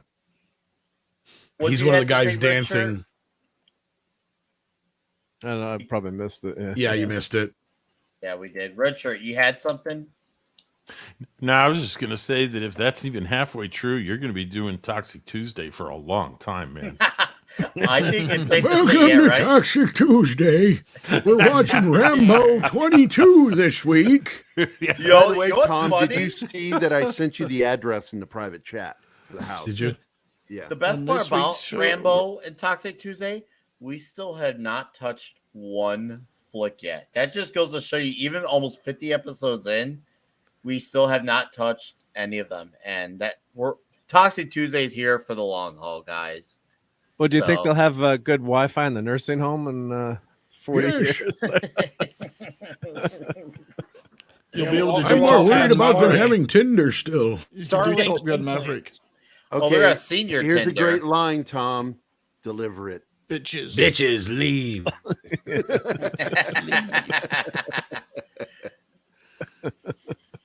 This is what I mean. This dude, like, once again, it don't matter if he's being the dominator or he's the one who's got Robocop trying to bring him in. He's always still being badass to the very end. He does not budge for anyone. Mr. Yeah. And the Black Cop is right. Miguel Ferrer is great at playing assholes. Oh, yeah.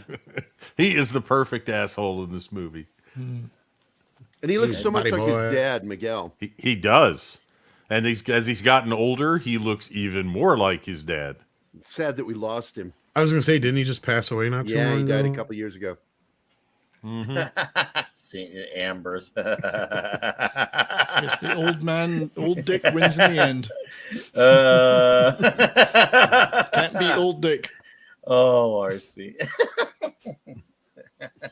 That's a great setup for this game. At the end, I'm like, "What the hell is he doing here?" And it's like, "Oh my god, Oh, that was but so you- brutal too." Isn't this where you find out the revelation about Ed, like, was supposed to do what he did from Well, the that was- beginning? Or do Oh, we right, pass okay. that? You find out Ed was supposed to, do the killing that he did earlier. Sorry, or it did. I don't think that was ever a point. Yeah, I don't think I ever recall remember that. that. Well, that's anywhere. what I got out of that he was meant that Ed was meant to kill that guy. That's No, what he I just got meant that from it didn't fucking matter if it worked or not, basically. Oh, Yeah, okay. Yeah. They were Yeah, gonna if he make could money sell it either to way. the military and sell parts for 25 years, it didn't matter whether it worked. Yeah, just another defense system to. Well, that was yeah. also making fun of how, like, they would just load up on all this shit in the military that would never get used, right? Like, Right. Yes. Yeah. Is a Vision Robocop? I don't know. I don't want to ask about Vision. let's go back to the Robocock. Let's not go back to the Robocop. There's so many penises. I must shoot them. Oh my god. It's amazing how fast that Sunny Show dad changed his name and turned to crime after the show's canceled. Man, a lot. Didn't take long for that. That's awesome, Mr. Tickle No. Trunk. Dumbass. Oh man. Too funny. Too funny. Yep. And here we see RoboCop Breaking Bad. Yeah. Come quietly, or else there will be trouble. Trouble. Trouble. Right. Stay out of trouble. Stay out of trouble. Message Come to on, the kids, Tigers yep. are playing tonight. They never miss a game. Game. The muscle is showing up with a stupid wop. It was just backed up your stupid wop ass for a year. Yep. Oh man. Now you guys are getting toxic with these comments in the chat. I love it. The comedy. Good business is where you find it. I like That's his little where you Coke get the first snorter. connection between him and Dick, though. Remember? Yeah. Yes. But how about that little technology of a Coke snorter he's got? I love that. That's That awesome. little handheld thing. It's fucking cool. And he sticks his fingers in the fucking wine. This was Oh, all yeah. improvised Yeah. by him. And then the guy drinks it anyway. And then just the- to show him what, yeah. Yeah. I Yeah. don't care. He's sniffing it. He snorts it. Yeah. Yeah, he snorts the wine. What? I never noticed that the entire time. Wow. What a weird bastard. Yeah. He looks like By the White way- Danny Trejo right there. Yeah. He does look like White Danny Yeah. Trejo. If Danny Trejo were Trejo don't balding. text. Oh, I can't unsee it now. Damn it. I really cannot. Dick Jones. Hostages. Dick Jones works for OCP. OCP owns the cops. I read Yes. somewhere they're gonna make yet another version, or they're gonna reboot it again, or but that might So may they're or may not be rebooting happening. the reboot.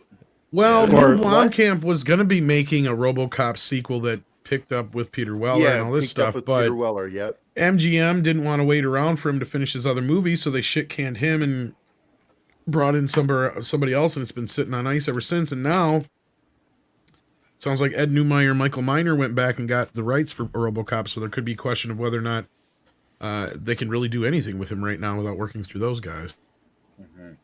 Wow. It's the same thing he did with Aliens. He wanted to do a sequel, an actual direct sequel with Ripley and Hicks. And it never happened. Ridley Scott killed that one. Yep. Yeah, and I don't Danny think Peter, Gringo. I don't think Peter Weller would want to do a reboot or a sequel to He was open to RoboCop it. at this point. Yeah, I was Was going to he- say, he was he open was to it.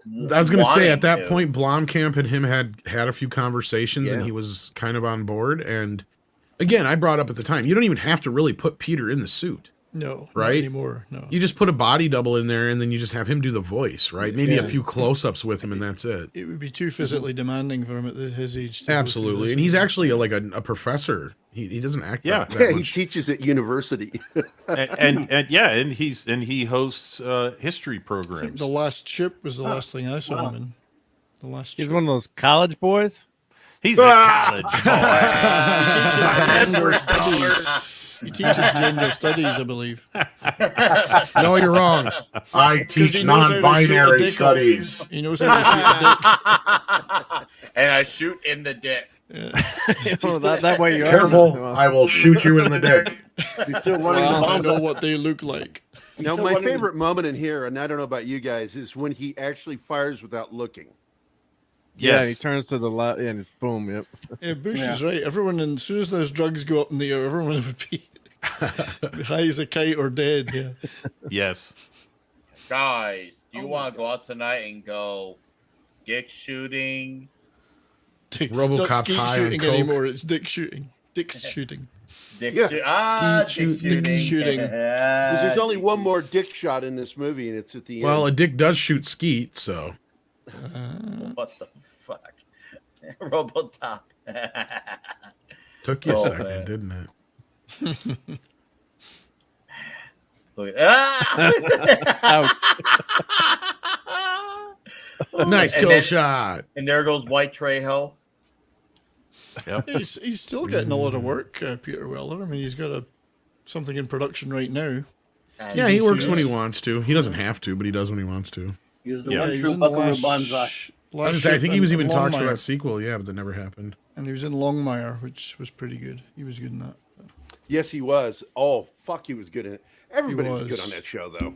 Yeah, that was a great show. That's just a fantastic show. I hope they bring it back. My dick shoots. Yeah, I miss that show. I miss it. Cunt. Ooh, they look intimate here. He looks like he wants to get Yes. intimate with Clarence. Is a Clarence? I may be robot. You have the right to remain silent. I'm You gonna gotta put put. the music from here to I'm gonna eternity fuck to that you. clip. Seriously, it looked like Hey, it wait a looked like minute.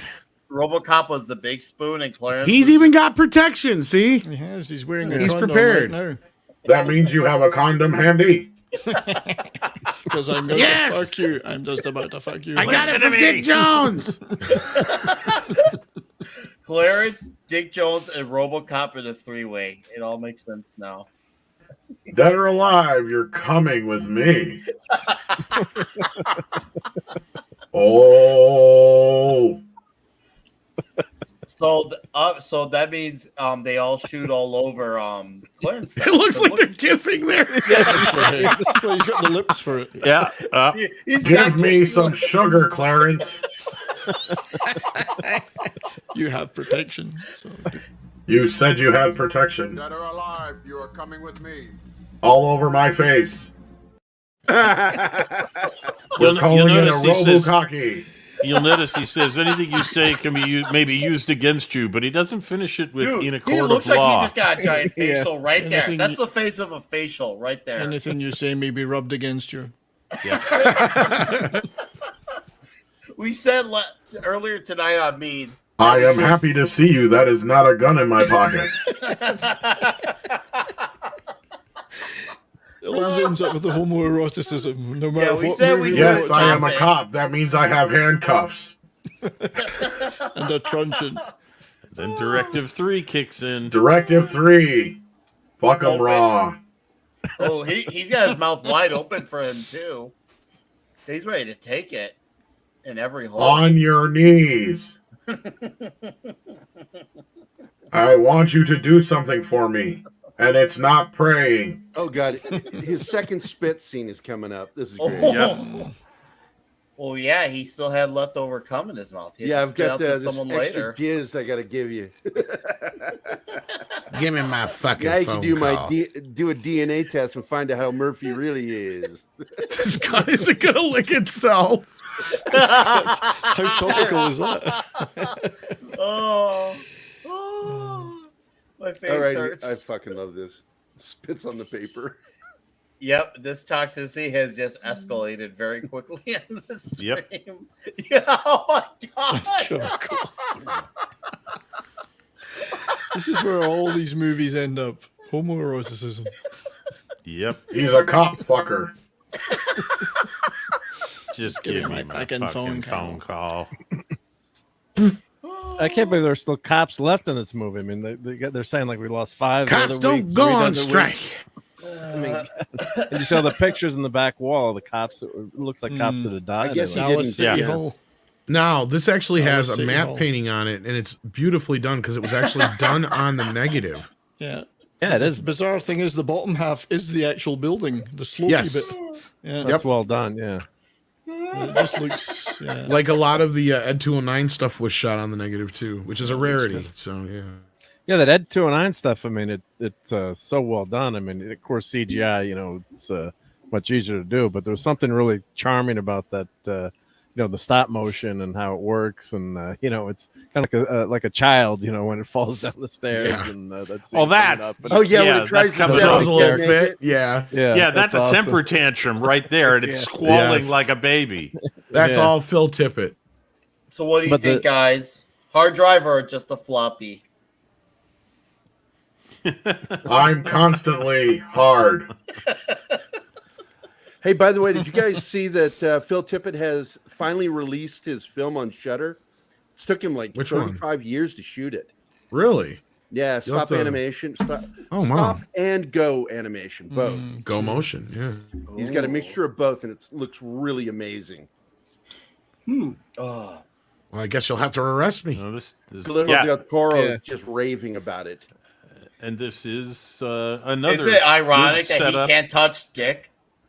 Yeah, he can't touch this. Shoot Dick, you just can't touch it. But this is one of the best setups and payoffs in this whole movie. It's great. Must This is- resist dick. Yeah. I can't touch Dick you. too strong. Dick too strong. This could have been so badly acted, but Peter Weller's fighting his body is one of the best things in the Oh film. yeah, it is well acted in all seriousness, but now that it's become an opportunity for Dick Jones, well, oh look at him, Dick Jones. Now I want to point something out, Tom. See what you think of this. A lot of his performance in this, when he's got the helmet on, reminded me of Adam West. Oh Yes. To a point, yes. I see where you're coming from, but that's the beauty of Do it you is how see where straight. I'm coming from? Yeah, Bobby, a little bit. what do you think? Do you see where I'm coming from? Yeah, I see it.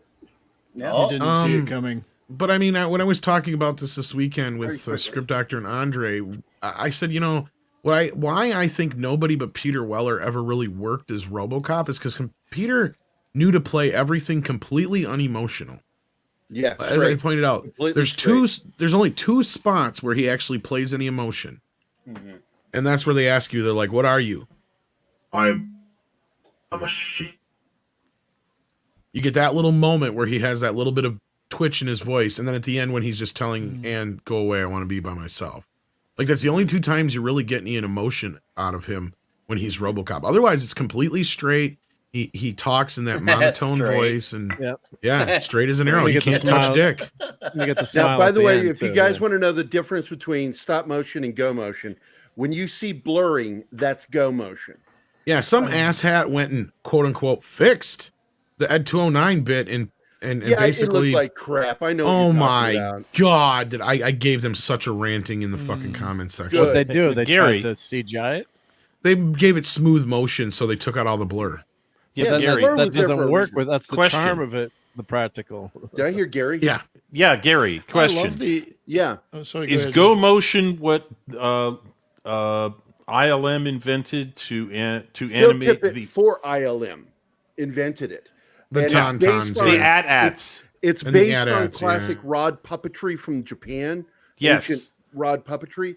And they figured they could actually they would move the character really slow, shooting it at a certain speed.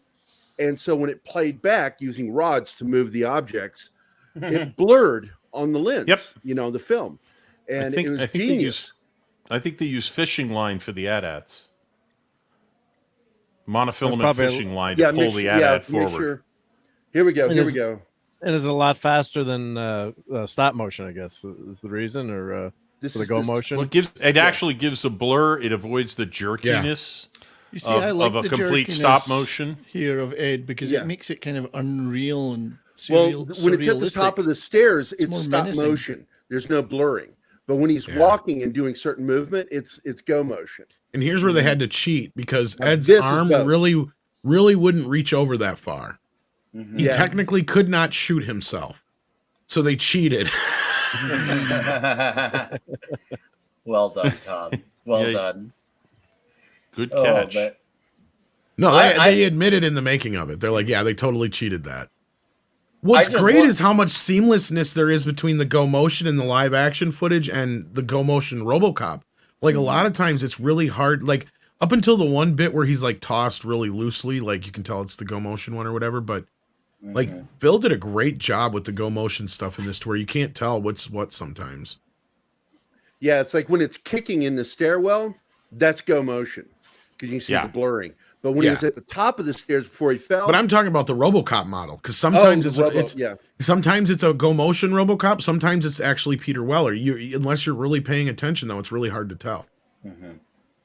I just like when it takes that fall down the stairs, it twitches out like Yeah. crazy. It reminds me Like of, a half drunk the shot, like that was it's my like a point. 'cause, drunk like, person going off. the part where he pulls his arm out, they were able to cheat it because part of it's Go Motion and the other, or Bill Tippett That's work, and cock. then the other part they did it on the set. Yeah. It looks great. Yeah, I Does haven't had everybody 209 somewhere in my basement. I couldn't find Oh, it. pause it right there. You know how they did Yep. that? Go back one step.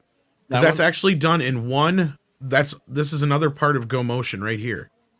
They would take pieces of cotton, stuff it in the gun barrel, and when they built it, he has little flash bulbs in the back there in the end of in the edge of the gun barrel. So they'll do Wow. one quick flash of the gun barrel, like the Go Motion, like he was just saying. And what it does is it gives this impression that there's smoke and a blast. But all that is cotton with light behind it. That looks great though. Cool. Yeah. Does everybody think this animation, the way they built it, as opposed to today, it would be just CGI? Does it hold up? Absolutely. Oh hell yeah! This movie still holds up like Blade Runner. Yeah. I like the fact it's got Yes. these stop motion things and it's not got modern CGI. I feel it makes it more threatening and there's a sort of unreal quality to those Well, there's scenes. the I like uncanny that. valley that occurs with CG, and Yeah, your Yeah. eye I like naturally this. spots it. I mean, that and looks I don't know. frightening Right to me. here, this shot right here is Go Motion. Yeah. Well, I you know mean, why stop Ed motion, 209 sorry, works so correct me well? Unlike because that's one thing I will say about the remake is the design of Ed 209, and Ed 209 himself just gets completely shafted. Oh, The reason this works so yeah. well is this had to be practical, right? It had to move. So Yeah. all those little moving parts and shit in there are all part of the design of the character. Like it has to work.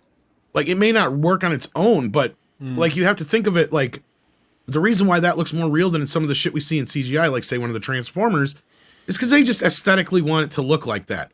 Ed 209 looks this way because he mechanically had to look that way. Like they had an idea of what they wanted to look like, but when Phil Tippett started putting it together, it's like, he had to have those little gears coming out the back. So he's like, well, fuck it, I'll make that part of the design. So when you see the little screw in the back, it's actually just a little screw spinning. That's him moving it a little bit each time to work the ratchet up, and that's how the leg moves up and down, up and like it's all a moving. Cool. Yeah. You know what I'm saying? It's all an Yeah. engineered piece of machinery almost on its own. So that's why Well, it feels and it's looks so once again realistic. the genius And of Phil Tippett, man. They He should is have a built a genius. Dalek. It could have got down the stairs. Oh no, wait a minute. The other thing that I like, the other thing I like about the way that Ed 209 is moved here is, and they don't use all Go Motion, is if you remember going back to some of the earliest experimental robots, just machines that could walk, as opposed to roll along on wheels, which is easy. You can make an autonomous robot that's basically a car. Yeah, But the Ed first 209 time would make they- more sense on wheels. Yeah. Well, but the bottom line is that when they started to try and one of the requirements for the Army was they had to be they wanted a robot that could climb stairs. Yeah. They wanted an anti-bomb robot that could an EOD robot. It had to be able to go up and down stairs. And so some of the first experiments with making walking things like a spider, where they gave it like 8 legs, and they have all these weird joints sticking way up over the top of it to articulate the legs. And the movement is very jerky because they're using step motors. And they don't have a smooth AC or DC motor. They're using a stepper motor, which moves at a certain amount at a time. And It's kind of like Ed 209, yeah. Exactly. He looks like an early robot. The other ones that they did were what was it called, a 3-point tread, where the what do they call them, caissons inside the track changed position so it could change how it used the tread. So it was able to go upstairs. And that was another one they tried. Well, Ed 209 is actually loosely based on a military helicopter at the time too. That's why it has that top on it like it does. So they wanted to make it look militaristic, right? Like that was kind of the whole point. I can't remember which helicopter it was based on. And no eyes too, which also makes it look scary. I think just like this, monotonous or what's the right word? Expressionless. No Verhoeven, expression, yeah. Verhoeven described it as one big bug eye. Yeah. He said when you look at it, you're looking at a fly's eye or a spider's eye. Yeah. Okay, I can see that. No, I can see Verhoeven's point of view. Wow, Verhoeven really nailed it with this movie. Well, do you know he almost didn't make this movie, and Yes. Script and I were like, I do. We went through it and we're like, no other director could have made this Wife movie. persuaded him. Like, yeah, exactly. Yes, his wife. Yep, that's true. For those who don't know, he got the script. He took one look at the title. He's like, Robocop, fuck that, and he threw it in the garbage. Oh yeah. And his wife was cleaning out his office, and she seen the script in the garbage. She's like, "What's this?" So she started paging through it and ended up reading the whole script. And she said, "Paul, what'd you throw this away for? This is actually pretty good. This should be your next movie." And he's like, oh, "Fuck, RoboCop? Who wants to make that shit?" She's like, "No, read it." So he read it, and here's the thing: is Paul is I don't know if he's a scholar, but he does study theology quite a bit. So as soon as he started seeing the Christ parallels, he was on board. He got it, and then he saw the humor in it. He got the satire. And Script and I agreed. No American director at that time, no British director at that time, no other director could have gotten RoboCop the way they did. For instance, Spielberg would have tapped too much into the heart of it, right? He'd have made it a little bit too sweet. Like even like if you would have got like Ridley Scott, it wouldn't have had any heart whatsoever, and it would have been stale and dark. You need Verhoeven because he has not just that sense of humor, but that biting satire on top of the ability to do violence. Well, and not feel like it's ugly. Everything right? is social commentary for him. Exactly. Social commentary, like this ad, right? Like this ad right here. Social commentary. Yep. Yeah. Well, I feel like obviously there are vague references of social commentary in that, but I feel like it's done very, I guess, with nuance and subtlety. There was John Landis. That was John Landis. Somebody said he was in it somewhere. I just I've never saw seen it. him. Oh. Yeah, well, you can go back on it, Mark. Go ahead. Go ahead and go. Was it which one? The people or in the? He's in an advert. One of the ad. adverts. Supposedly, He's one of the guys. No, it is him. I just spotted it right after this. There? It cuts to the guy pointing at the dinosaur, running backwards, and it's Landis. You didn't get it. Damn it. Okay, well, fired. Sequence. Damn him. Okay, he's in Hold that on. okay, it's Landis, not Joe Dante. Then that makes sense. No, that looks like. But I haven't seen Joe Dante yet either. But yeah, I think I knew Landis was in it. An American tradition. Right here, I'm going to share my screen. Sure. All right. Well, before you share, Because I'm watching a movie with you guys. I'm actually. I'm trying to remember who actually worked on a. Do you have to go, Dustin? Are you all right, Dustin? You got to go, dude. If you need to go, we can. You can No, go, I'm okay. man. Okay, just making sure. It's just a conversation, not interrupting. Okay, no, I just want. I can't tell from your angle if you're like passing out, fading out, but okay, cool. Carry on, guys. Sorry, I just want to make sure he's all right. All right. Who was that? Gary? Was that you who wanted to share some? Yeah. All right, go did for it. share, or is it? I think my screen's a little locked up right now. Wait a minute. Was Dustin the one there that you ate go. the hot There you dogs go. earlier? Did you eat those hot dogs earlier? I had Dustin? hot dogs too. Fuck you, dude. Some plate. Oh fuck! I would be checking on you too after seeing that There he shit. is. Holy shit! There he is. That's him. Yeah, that's John Landis. See You you can't miss next that page. Wednesday. And honestly, I don't even Instant. think that's from this movie. I think that's from an older movie. That looks like. And probably from Kentucky Fried Movie. That's what I'm thinking. Shout, see you next Wednesday or whatever his Hey, it's catchphrase Eddie. is. It's an old see. Eddie Van Halen. It's Eddie Van Halen. Yep. Unemployed person. There ain't nothing free. I'm gonna do a solo. God, I love the music of this movie so much. Oh, Polydorus. Oh, what a great Such a good composer. soundtrack. I definitely do want a vinyl of this. It's a I snazzy have- 80s look. Well, speaking of Verhoeven, how many of you guys feel like Starship Troopers is more of a spiritual sequel to RoboCop than it is actually an adaptation? Absolutely, yeah. Oh, definitely. Commentary with the fake ads and promos is fucking great. It sure as hell doesn't have a lot to do with Heinlein's book, that's for sure. Right. That's what I meant. Nobody's ever had the balls to adapt it from the book. Yeah. Nobody. No, but to me, Verhoeven is a fucking undersung genius. And he just kind of Hollywood, because we were asking ourselves this, what happened to him? After Hollow Man, I guess he just left, and he's only made a few foreign films ever since. And Hollow Man is the best Invisible Man I agree. I agree. Yeah.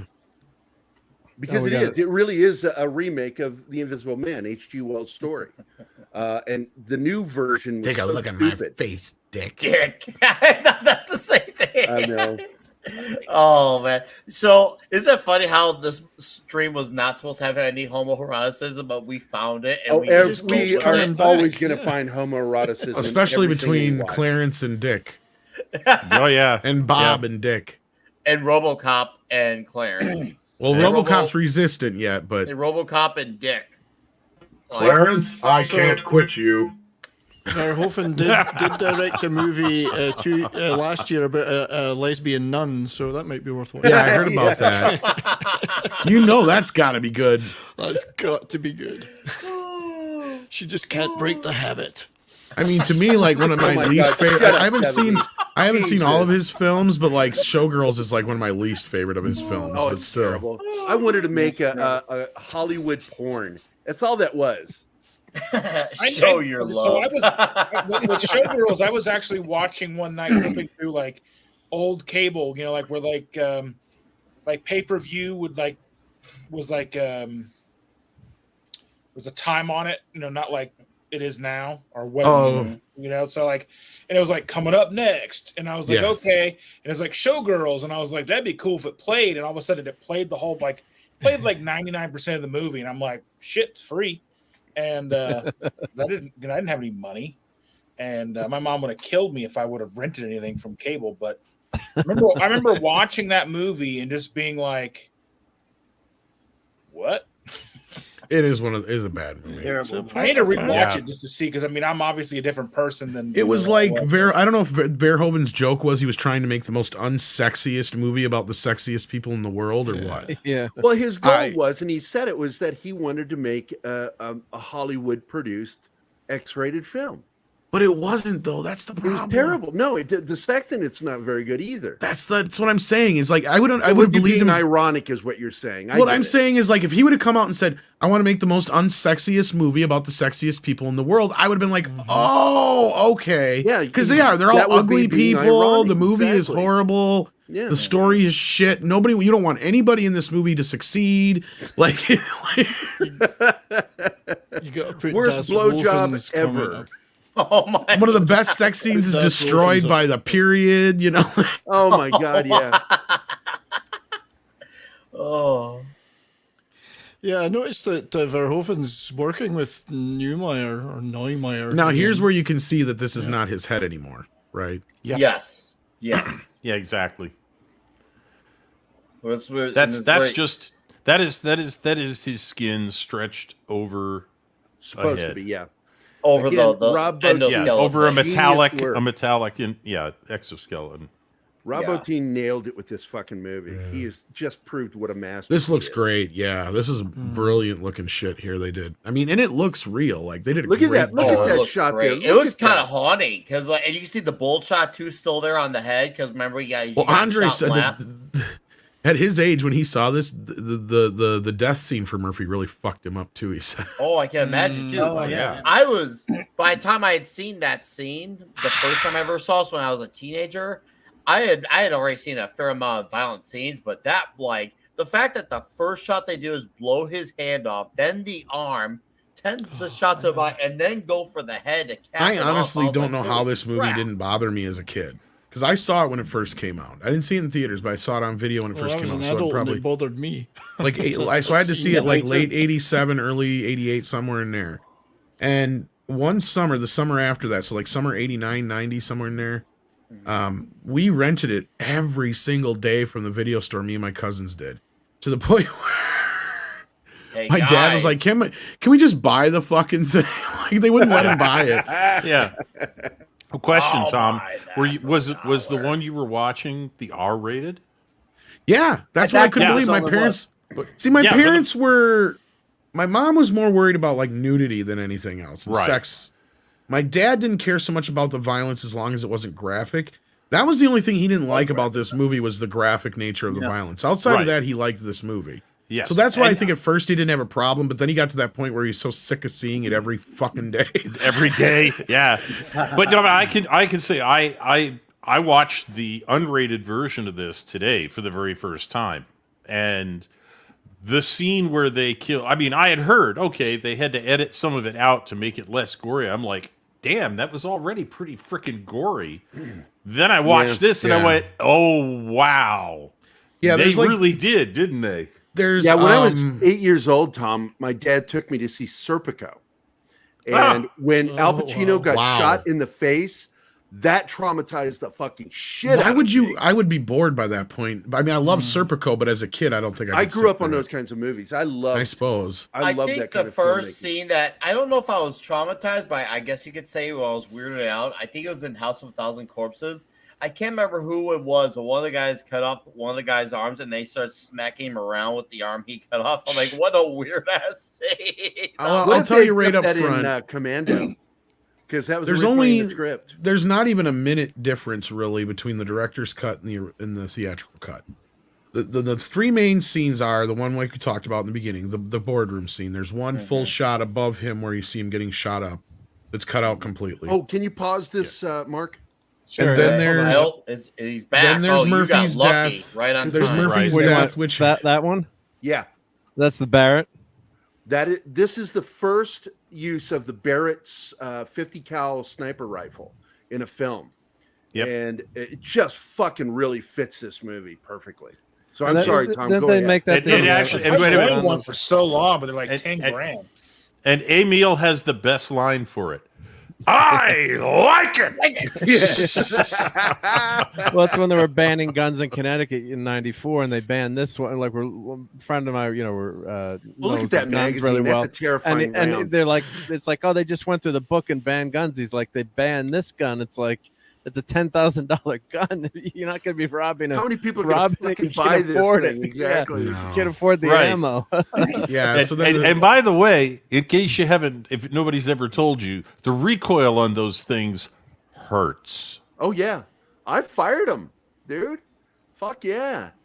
It got fucking bruise on my shoulder from it all the way down to my pack. It just really, and that thing is designed with a recoil butt. It actually catches a lot of the recoil. Still fucking bruised me. Yeah, I believe it. But definitely an like awful his lot of power character's in that dead. cartridge. Yeah. But like he said in the movie, I like it. Yeah, and then the other scene with that's edited down is Murphy's death, of course. There's a few extra shots in there, and a shot And what that's was like it, Tom? What was it about that scene? Wasn't it something about it was like a crucifixion of Jesus or something? Well, that's kind of what Verhoeven was trying to get across, but through the editing, I don't know if that came across in the theatrical cut as much. Because I didn't. Because the the shot where he has his arm blown off, he has his arm stretched out like Jesus on the cross. I can see that. I can see it. He had his hands out, to both sides. And then I know they which is funny because in the making of that was on HBO and all the TV TV channels that got it for syndicated usage or whatever for the news and whatnot. There's actually the uncut shot of the 180 shot of Murphy getting shot in the head in that, but that's completely cut down in the theatrical cut. Well, that was what was the one that really got him the X rating.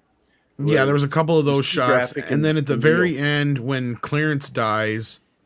In the theatrical cut, when Robocop stabs him in the throat, he only squirts like 2 shots of blood. Right. But in the unrated cut, you get a splatter of blood on the metal, and then it just keeps squirting and squirting and squirting until he falls down.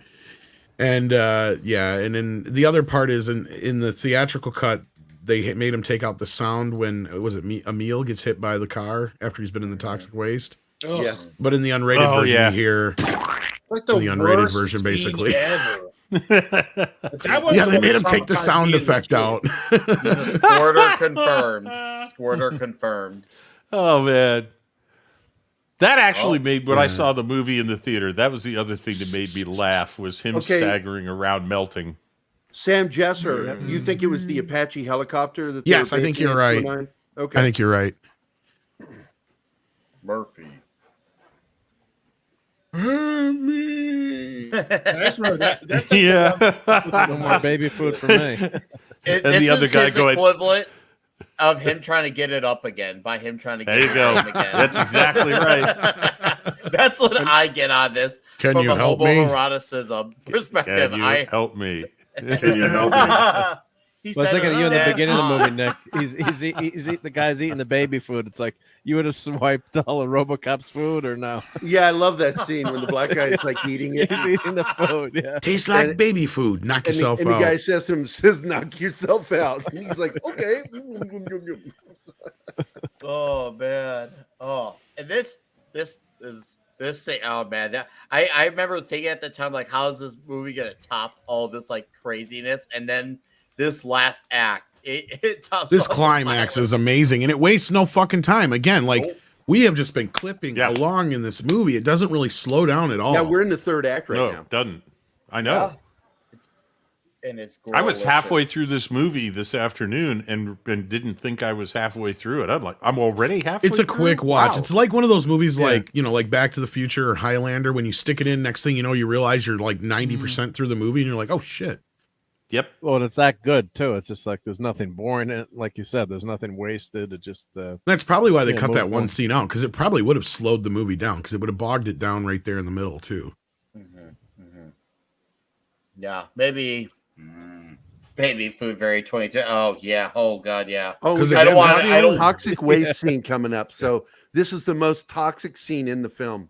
oh, I wanted to puke in the movie theater when I saw that the first time. It was so cool. Oh. Though. Rubber having fun. Do I want to keep eating my popcorn? Yeah, of course I did. But Yeah, you did. Extra butter and all. You still do. It doesn't matter. It don't matter if the guy gets drenched in toxic waste. Woke up. I bet he smelled like bacon.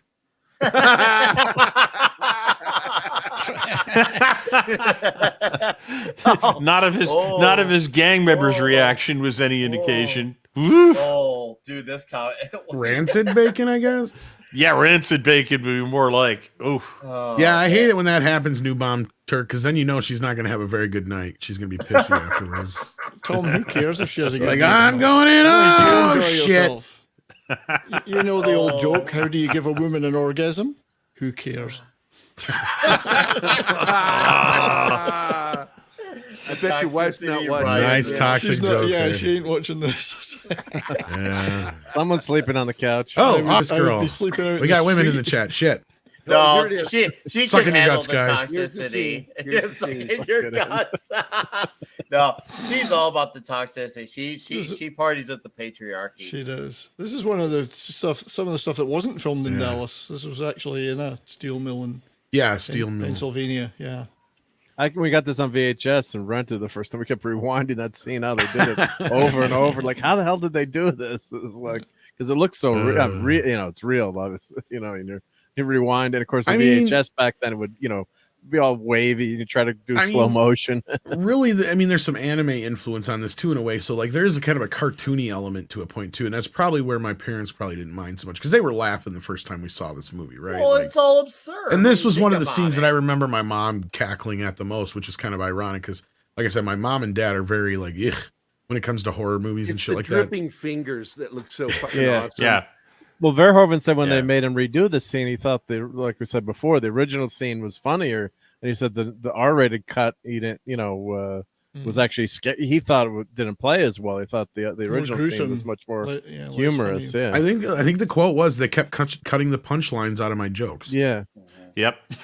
Well, Yeah, so gross, this did make me laugh today watching this. How can it not? Like the violence gets so absurd in this That's the movie point, that yeah. it's You just funny. want Yeah, these guys it's to suffer. hilarious. That's what I mean. It's not as borderline realistic. cartoon, exactly. Yes. It's not yeah, as I agree. realistic as I remember it being when I was a kid.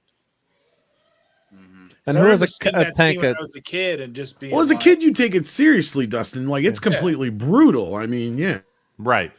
It's And not who's a got a- cartoon. It looks like real life, so it must be real when you're a that's because kid. a lot of the humor was it didn't work. We didn't understand that kind of humor. We just saw the violence. Right. And they got a vat of toxic acid or waste hanging around the factory. Well, it was Detroit. I love it was Detroit. Yes, Yeah. that was. That Well, was a shot at Detroit. don't It's all painted on it factories? says toxic waste. Yeah. Yeah, don't Jedi all Bill. factories have a great big tank with toxic waste on the Right. side that dissolves people? So it couldn't have been real. Who cares if it worked or not?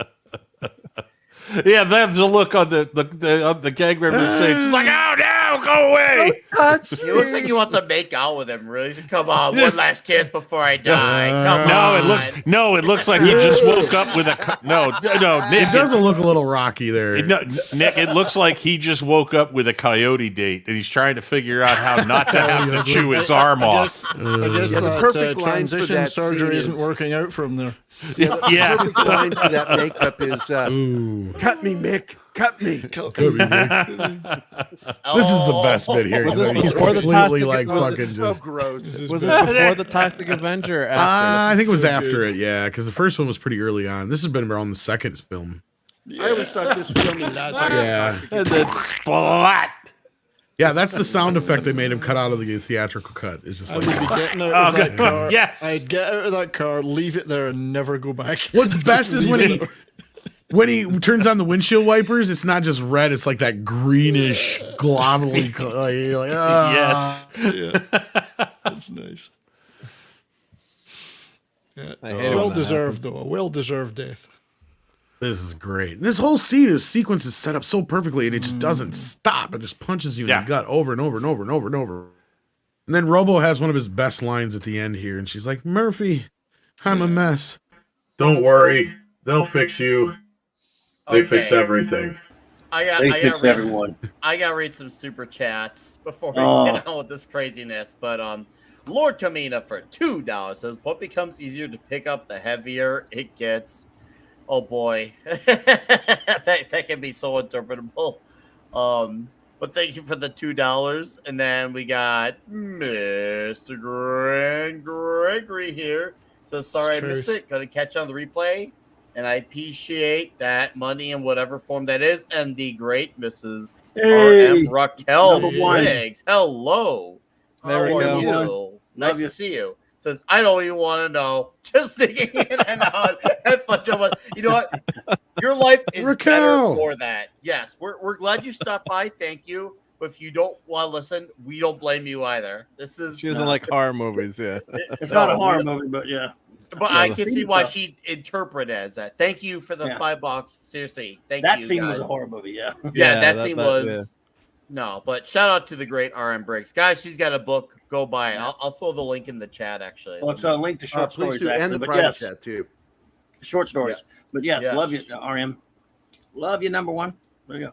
get that link, Clobby. Post it in the private chat. I'll post it in the chat for everyone to check out. I want to go check this out. We'll do. It's her Amazon short stories that she has. Yes. And I will pull it up just a second here. My man. All right. I didn't bring out a bunch of memorabilia, but I do have at least one figure to show. This is my new Dude, Robocop yeah, 2 show it on off. here. Oh wow, look at that shit. Yes. And then this is my most prized possession here, though. This is my Peter Weller. Oh, dude. He signed it Robocop over here and Peter Weller over here. Yeah. Cool. Very nice. It's sort of like the John Holmes one I have, but he didn't sign it. He just jizzed on it. You might want to have yourself tested for AIDS. I mean, yeah, might want to. It's in a frame, unprotected. Either that or get it, Gary, get it irradiated. Get it irradiated. Hey, Tom, aren't you excited about that news from Mikey? Yeah. about the JJ bit. Abram? Yeah. Hell yeah. Yeah. Well, and I like I said earlier, Deadline kind of insinuated that his Superman project was all but dead too. So with the last report. Oh no! Come on now, don't mess around. Anyway, I'm not gonna arrest you this time. Oh, I love that line too. This is such a cool. That's scene. none of your goddamn It's the business what I did to that classic picture. Western. This is your classic Western scene. The cowboy facing off the villain. the Marco. standoff. Yeah. Well, not only that, Verhoeven literally has him walking on water. Yes, it's true. Literally. The Jesus Literally, moment, walking on yes. water. See, symbolism. See, Zack Snyder could learn a little bit about symbolism. Oh from yeah, Paul he's very Verhoeven. subtle about it from in this. Yeah, go.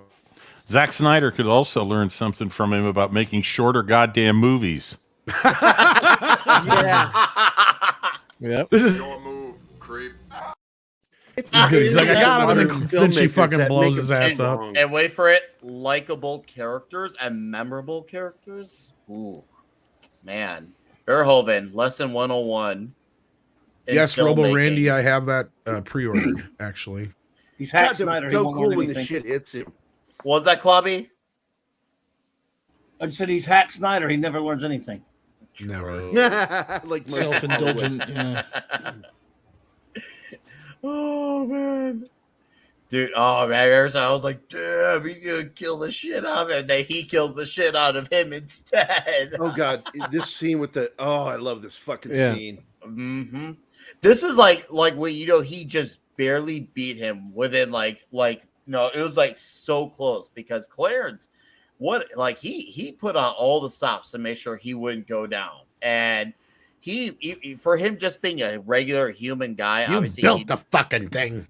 he fought to the very end, not just. He should have gone for the head here, like Thor, though. Yeah, he should have gone for the head. Yeah, that might have been the only. It might have been the only weak spot. Yeah, Now, he you destroyed look the at brain RoboCop, anyway. And Yeah, destroy the brain. When he pulls that out, there's blood on it. Yeah. So Oh he's yeah, got organs in because So there's- maybe he there's- does have his lungs. Who knows? I don't There's know. something He's in got there. some Yes, organs. yeah, He there's has got some organs internal in there. organs. Yeah. Is this the But- theatrical cut? I can't remember now. This is the theatrical cut. I was gonna say because that jumped pretty quick to the him. Yeah, that cut off. Well, I the little cut bit some. I'm never sure with YouTube, so I Right, cut right. some Well, more fuck it. We gory saw stuff. dicks getting blown up I know. earlier. If you so. told But me the I could see yeah, dicks getting but shot, I would have clipped everything. he came up with a very creative use for a data probe. I'll tell you that. Murphy, I'm a mess. See, because that's the thing in the theatrical cut, they don't show the blood blasting on him. All that blood that's all over RoboCop is actually Clarence's. Yeah, it's Clarence blood on him right now. Yeah, but there was on that spear some blood. Yeah, when he yes. pulls it out, there's blood all over it. So, but yeah, that's all Clarence's blood right there. Yeah, that first Somebody glob makes of me bleed blood my that own came out blood. was so fucking cool. Yeah. Oh, here we go. Big scene. They left him with his teeth Yes. as well, I noticed. Dick, Finally putting you're the fired. Finally putting the Barrett to good use. Thank you. Now, the guy that plays the corporate boss, a lot of people don't know. Dan but I'm sure O'Halloran? all of us Dan knew, O'Halloran, is best known for what movie? Other than this. Halloween All right. 3? Well, yeah, he's in that, but he's also in a little sci-fi movie about a guy Alien. who plays the video games. No. And Oh, no, gets that's right. You're right. Oh, I totally forgot he's in that. He's in Last Starfighter. That's right, because he plays Starfighter. what's-his-face under the he's, makeup. Alien, yeah. Alien. Yeah. All right. He Off was the totally note, spaced that on out. Battlestar Galactica. The old we system. have not done Total Recall. Get your ass to Mars. We will get So there's there. a divorce. We will I get want a there, divorce. and also for everyone else Consider in this chat, consider this a divorce. Divorce. Yeah, Yes. good luck, Nick. Good luck. yeah, right. 50 plus in here. I would all urge you to save that link and go support Miss Raquel Briggs. She has her books, and they're very affordable too, so you have no excuse. On Amazon, They're short very stories, accessible actually, yeah. purchase. Short stories, nice read too. So go check it out. This is one of the So- other few times I forgot Yes. that Robo Wait. shows a little emotion. The little smirk on his face and the little Yes. moonwalk he does here. This is great. He's like, Yep. fuck you, Like, Ed. take that, you robot bastard. Yeah, No, the we have one not big done- problem they had is they couldn't The show him getting meatballs. in or out of the vehicle because of the costume. Right. You would see him either. Oh start to yeah, get I was in going to or- mention that earlier too, because he doesn't actually have the bottom half of the costume when he's You driving. see him sit down in the vehicle. He's In not wearing fact, in full- the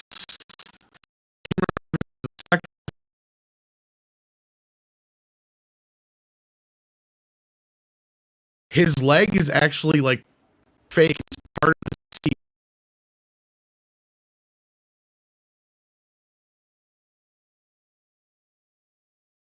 The leg Little is twist. the head's gone.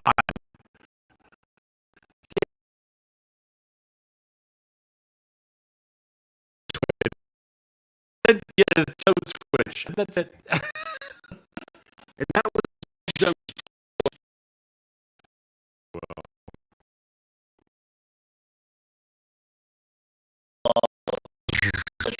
I love this scene. Dick Jones.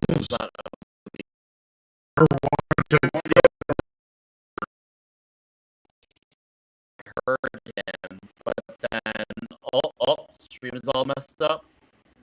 Of course, right at the near end, it's No, we're up. no, Still going. we'll be back at 30 seconds. No, something wrong with the stream. No, I'm watching it. It's okay. All so far. It is kind of glitchy. I got hear what a you're lot. saying. It is a bit glitchy on the other hand. Yeah, a little bit buffering, a little glitchy. That's a StreamYards or a YouTube thing, yeah. But I am Yeah, they do a lot of compression. And it Okay, messes things up. we'll take this moment to read off a direct donation, and because it is a direct donation,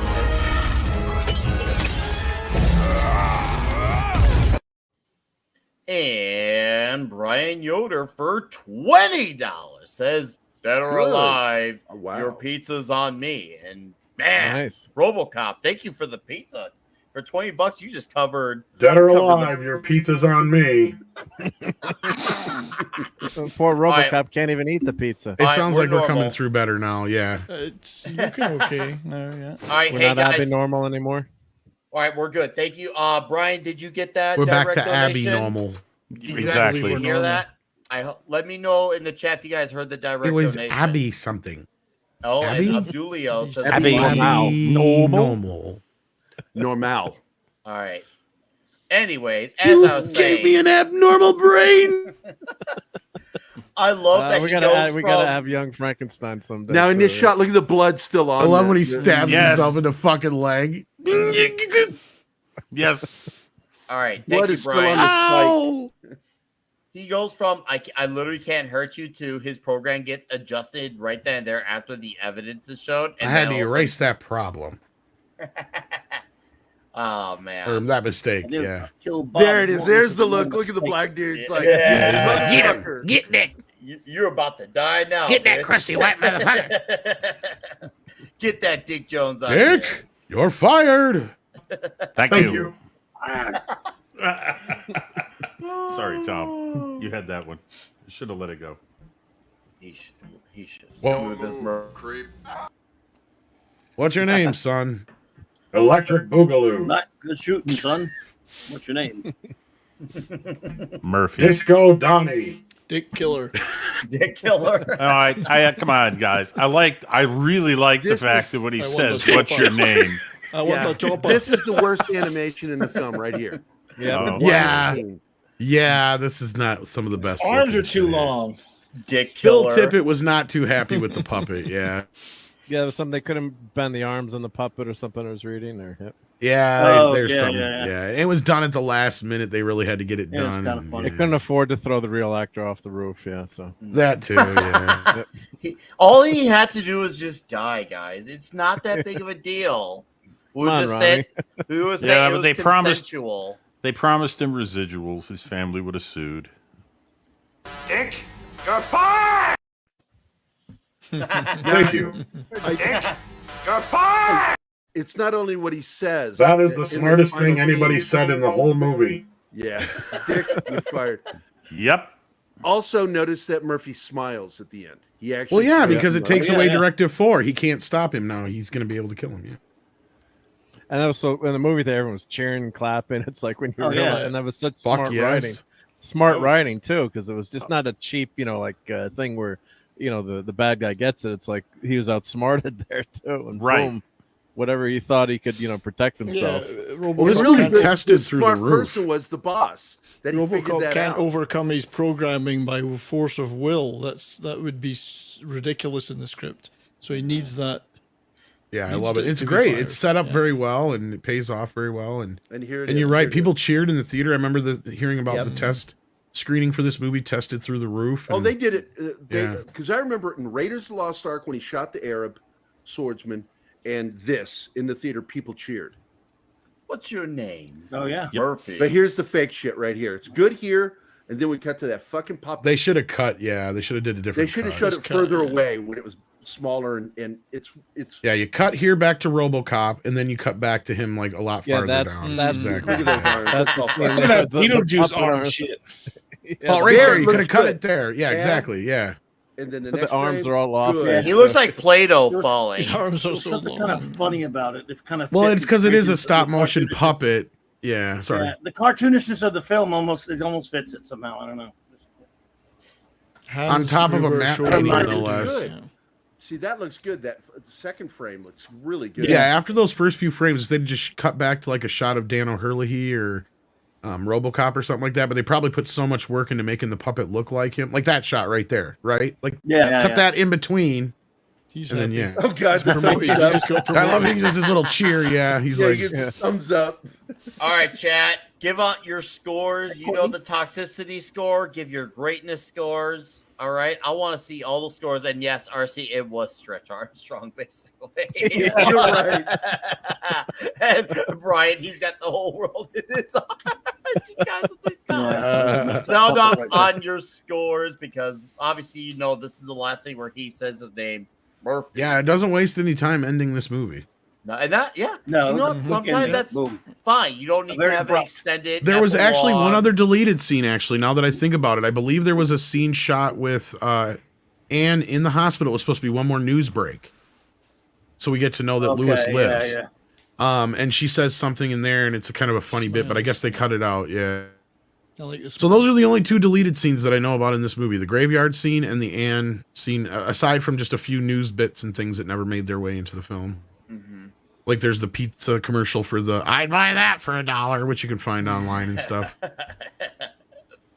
That's great. Well, guys, we got through a masterpiece of a movie. Yeah. Straight up. So as I was saying, anyone that's going to Dallas for the meetup, you can go to a lot of these locations, and you will recognize All right. a lot of them. Das at the right Wolfen, angle. welcome to your first Toxic Welcome. Tuesday. Thank you for watching. I appreciate it. Here's how we rank our scores. We do toxicity out of 1 to 10 of how toxic this movie was to you, in your personal opinion. And then the greatness, aka overall score, where do you rank it on 1 to 10? That is how we do it here. And hopefully you enjoy the show. Thank you for joining us tonight. I appreciate seeing new faces here. Thank you. And we are got we the doing mechanical handy randies tonight too, or no? Should we? Sure. Let's do Robo Handy. We'll call it Robo Robo-handy. Handies. Yeah, Robo Handies. So while we're on our Robo Handies, we'll start off with 70s as Robo Handies and Oh, toxicity and greatness. Oh, what a movie! It's definitely in my all-time top 10. I'm going to give it 250 dick shots out of 250. Yes. 10 toxicity. Remember, shoot him in the dick. Shot him in the dick. Yeah, I would toxicity. Yeah, maybe give it 9 out of 10. It's Really? Yeah, 9 out of 10. yeah, 9.5, 9ish. I just I think You don't for like me the those most dick toxic shots. part is the shooting of 9.5. And but as a movie, 10 out of 10. One of the best ever made, in my opinion. So love it. All right. Never get tired of it. killer. Never get tired of it. All right. Clobbering time, sir. Have the floor with this one. Go nuts with it. Well, I don't have any opinion on the Randy thingy, but the film. I mean, I saw it probably about 10 times in the theater when it came out in 1987, and a million Wow. times after that. Yep. Yeah, we kept going over I and over envy again. you. It was such an experience when we first saw that. I mean, we didn't think it would be that good, and it's one of my all-time favorites. It's a 70 set, and it is a 10 for me because it's just a movie that perfect that just never can do no wrong for me. I just adore it. So Amen. yeah, toxicity. I don't know. I mean, it's not really. There are a few things in there that would be considered toxic by idiotic today's standards, I guess. But I didn't really think there's that much. I guess we're judging them by today's standards, maybe a 7. If I had, if that's what the criteria is on that. But the movie's a 10 for me. I love it. Love it. It's one of my all-time favorites, and I never get tired of it. All right. Killer. He can't quit me. He was, Gary. All right. Well, gosh, guys, I got to tell you, I really enjoyed this film. Thanks for showing it to me. I've never seen it before. Never seen it before? Never. No, I'm like Clobby. I Wow. see it right around 10, maybe even more times, because I was notorious for going opening night, and then I loved going to Saturday and Sunday matinees. Oh God, yeah. And I would sneak out and go see it cheaper, and so I mean that's how I saw like Empire. I think I saw Empire in the theater 20 some times. Yeah, it's the same here. Close to Just 20. going to the matinee. But I got to tell you, the film isn't nearly perfect in my opinion. Verhoeven's, despite being kind of a twat in real life, I think he's a brilliant filmmaker. And this is nearly perfect. I give it a perfect 10 score. There's so much in there, from the humor to the filmmaking. Really, there's no problem in the story. I just fucking love the film. Now, as far as toxicity goes, definitely masculine toxicity in this film, 9.5. Solid 9.5.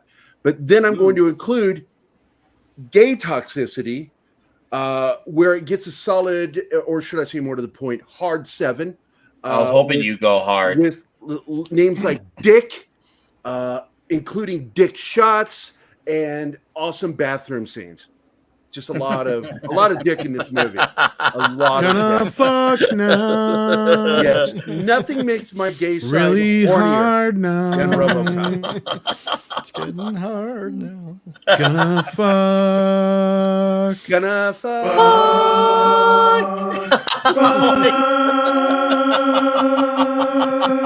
Gonna fuck. I love you, Tom. You're so fucking awesome. But that's it. That's my score. I really do consider it a nearly perfect film. I think one of my biggest complaints in the film is that fucking doll falling at the end. Everything was just beautiful. So get off me. All right, I'm Jesus, gonna Nick, get All off right, me. Hey, let me be on you a little longer. I'm writing this moment out. I love literally you and too, Nick. figuratively. Dustin. Movie 10 out of 10. It's one of those movies that's haunted me forever, right? Because I saw it when I was a kid. Fucking toxic waste scene just with me forever. So toxic, 10 out of 10. Toxic Absolutely. waste. Splatter right on the windshield. Whew. Splatter, he says. He has spoken, the Dustin. Now, red shirt. Hello, sailor. Looks like I'm not the only one. I did that too well, didn't I? Tell us your scores. All right. Before I saw the director's cut, I would have called this a 9.5 on the greatness. I'm going with a 10. Having seen Verhoeven's cut, this movie never lets up, never slows down, never wastes a moment. There's nothing extraneous in it. It grabs a hold of you from the very beginning and doesn't let go to the very end. The performances are amazing. The actors, the casting is fantastic. And this just doesn't fall on its face. It doesn't even stumble, as far as I can tell, all the way through. You there's no good spot to pause this movie and go to get a drink of water or go to the bathroom or whatever. It's like it just doesn't stop. As far as toxicity goes, meh. Well, I mean, obviously, the guy who wound up melting in the toxic industrial effluviant definitely got the toxicity scale off the charts. But I'm going to give it an 8. And on the Robo Handies, this I score 10 happy endings. All right, you heard him. 10 Robo Handies. And shout out to the absolutely fantastic XRL7. How are you, sir? Thank you for dropping by. Nice to see you here. That's a channel, guys, you want to check out. He's making original content. Great. Music, too. So, he evolves pixels. So, please check that shit out. Sub to XRL7. And now, Mark D with a C. Tell us your scores. All right, this is an easy one. This is 10 across the board, right? So, lucky enough to see it in the movie theater. I guess I'm old enough to have seen it, but God, I didn't see it 10 times, but damn, it blew me away. And like Dustin said, that you know, the guy melting in the goo. Holy crap! I mean, and then the brutality of the first scene, and you know, just not to rehash what everyone said, but this is a great movie, and you can just watch it over and over. Never gets boring, never gets tired. You got that social commentary in there that's great too. That breaks things up, you know. And then you've got the and you've got Liza Gibbons as one of the you've got as one of the newscasters are hysterical in that movie, and without doing it right, you know, it's just straight satire. So yeah, just love this all around. It looks great, it holds up, you know, like Gary said. Other than that, you know, the scene at the end with the guy falling out of the building, other than that, the special effects still look great. So yeah, this is 10 across the board, 10 toxicity because of how brutal the movie is, how you know, the kills and the shooting, and of course you know, for your handy robots, yeah, it's 10 out of 10 for robots, right? So perfect movie. Yep. All right, so I love the outrageousness, from the satirical humor to the absolute crazy brutality. The performance is great. I freaking love this. So I'm gonna go with a 9.7 out of the greatness. What? This gets a yeah. He's like, what? You can round up, Nick. You can round me up to 10 if you need. Jesus Christ, Murphy. I gotta leave. I'm gonna come if you do. Don't pull out. Don't pull out. Dead or alive, you're coming with me. And At the same time. I'm gonna give this a good strong 8, because there's some brutality and violence, and it's great. I find brutality to be a very toxic thing, and the brutality alone should say everything. And now, as far as the handies of a robot, oh dude, this gets a fucking reach around. This gives a mad reach around of handies. So not more than just 10 hands, a reach around. And they got Boosh McFadden, Toxicity, and Film 1010. Dork Knight movie is a goddamn masterpiece. Zen Zoltan says 9.5. Toxicity. Dork Knight, I'm going to tell your mom you were cussing. Rob Altus, Toxicity 9 overall, 10 out of 10. Robo Randy, 10 out of 10. Toxicity, 10 out of 10. Awesomeness, exploding dicks all around. Yeah. And then, you missed Toxic. Oh, well, welcome back, Courtney. Glad you could be around. Yeah, we missed you around here. Hey, Courtney. And Hello, Courtney. Great contributor to my live shows. She's on the panel all the time. I'm torn on the toxicness, though. I mean, obviously, the movie's a 10 out of 10 or an 11 out of 10 because it's one of the greatest films of all time. Yeah, it is. Yeah. But the toxicity, I'm not sold on for various reasons. A, it's one of the more diverse films of that era. I mean, look at Clarence's group. You got Lewis as a cop. Yeah. It is. But you know, you're right about the whole brutality of it to a point. The fact that a lot of the women are kind of indifferent in as far as like they're not. Lewis is great. I mean, they got a great character. No, I mean they're not treated like here's the beautiful woman character. Yeah, they're not upright. They're not or anything like that. So I mean, there's not really any toxicity there. But I did figure out why Murphy has such a penchant for penis. And it's Lewis's fault. If you'll remember, the whole reason... No, I'm serious. The whole reason that Murphy dies is because Lewis has got to look at some BBC. Do you guys not remember? Yep, she looks down. Yep. Yeah. She looks down and gets knocked out. That was a mistake. That's true. So this movie, of course, so he's like, shoot all the dicks in the world, fuck them all. Well, that actually got her messed up, but I mean, he was in a different part of the building, and he got just yeah, but she wasn't able to come to his assistance. Is my point. Yeah, she wasn't able to, but still, he did get outnumbered pretty quick. So Tom, right. before and she lived. Before I finish off the rest of the scores, why don't you give what do you define the score then? For I don't know what to do with the toxicity because I mean I agree. Like the most toxic thing in this movie has to be the toxic waste in Lewis. Are you saying Lewis was cock blocked? I guess so. Yeah, like she wanted some of that BBC. She's cock like, blocked. Yeah, hey. She couldn't help Robocop because of the cock. Yeah. All right. Like he said, he took care of her. Thank you, Das Wolfen. I agree Yeah, with you. thank It's like you. a reach around, man. I mean, Oh, it's a reach around, all right. you got to give this movie all the handy randies. I mean, and 45 shot dicks. And that's robo handies to you, Tom. Yeah, robo handies. Oh, that's my buddy. Das Wolfen is my buddy John. Yes, I'm doxing him. Hi, John. Well, now we know Hi, who he John. is. Yeah, we know who you That are. narrows He's it a down. guy named John. If you can All believe right. Gary. We can narrow that down pretty good. Yep. 6.5 billion on the planet. It's okay. So Phantom Outsider, 8.8, Toxicity, 9 out of 10, Greatness, 9, and then Sentient Dildo is a 66 out of 69 movie, Toxicity, 69. She Vince was cop Womack, blocked. Good one, Sentient.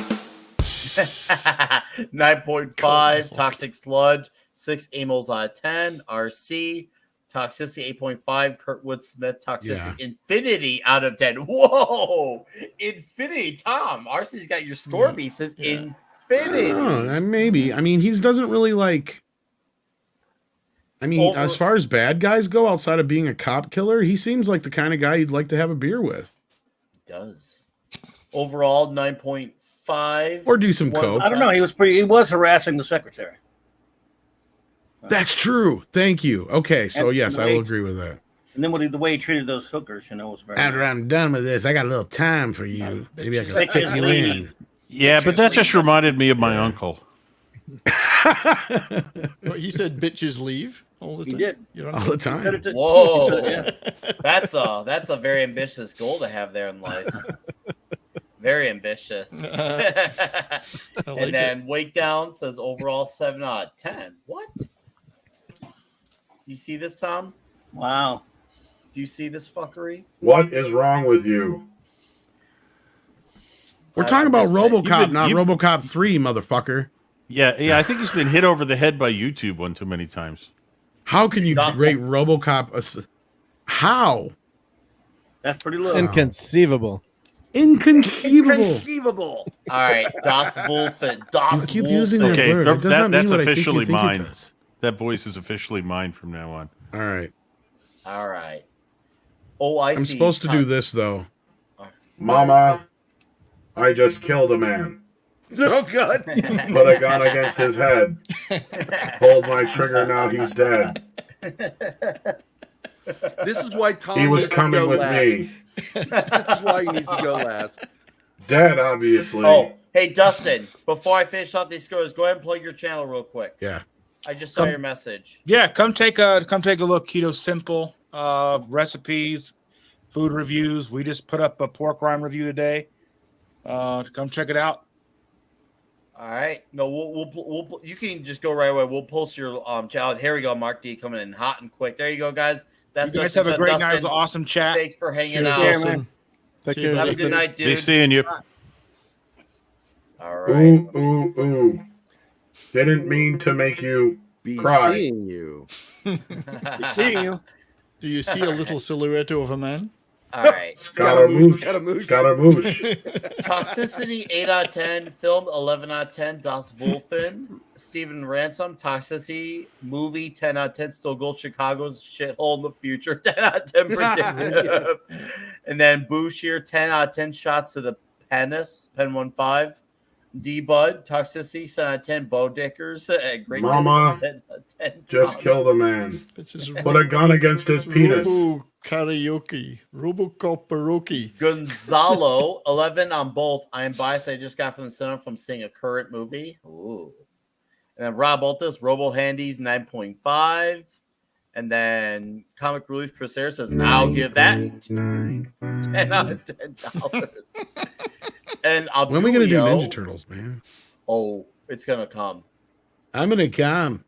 I promise. Like, trust me. Well, what sucks When is I was looking for Do my not RoboCop come. 2 shirt. I can't find my RoboCop 2 shirt, but I was going to be like, when are we going to do RoboCop 2?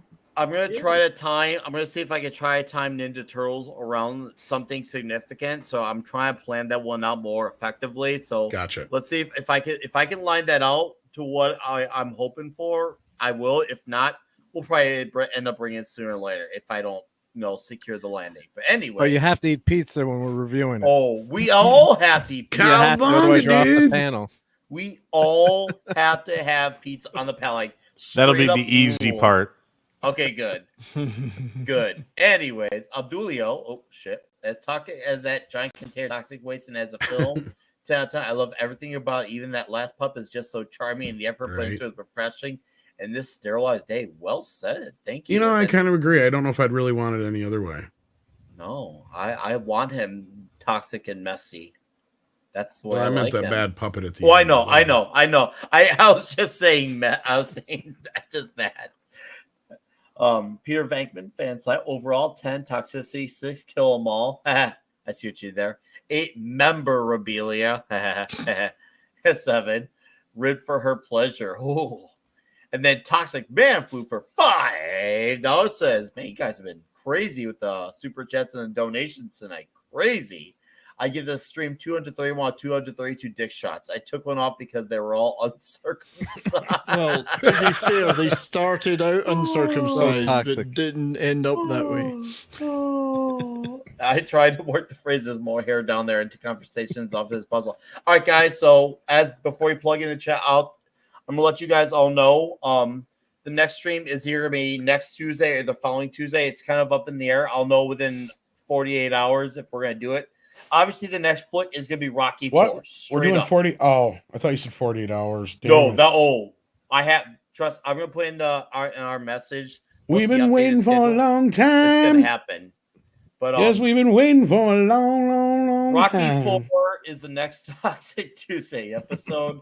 If we don't do it next week, the only reason why we might is We ain't gonna obviously wait no more. Terror on the Prairie premieres next week, the Daily Wire Gina Carano flick, and I know that's gonna be a big premiere that people want to talk about. So maybe we'll do a reaction show to that after the movie finishes because I want to watch that when it comes out. But we'll see if It's you out all Tuesday really. night, or? It comes out Tuesday at like 7 or 8 p.m. Like so, pretty much right when the show would be going on, and I can only imagine people will want to tune into Netflix. So unless you guys really, really, really insist on wanting us to do this, we'll see. We'll gauge where the interest is if we should carry the show on or not. But either way, Rocky 4 is the next flick, whether it's in 1 week or in 2 weeks, and it's gonna be great. Yes, Ivan Drago. It's gonna be amazing. Which cut?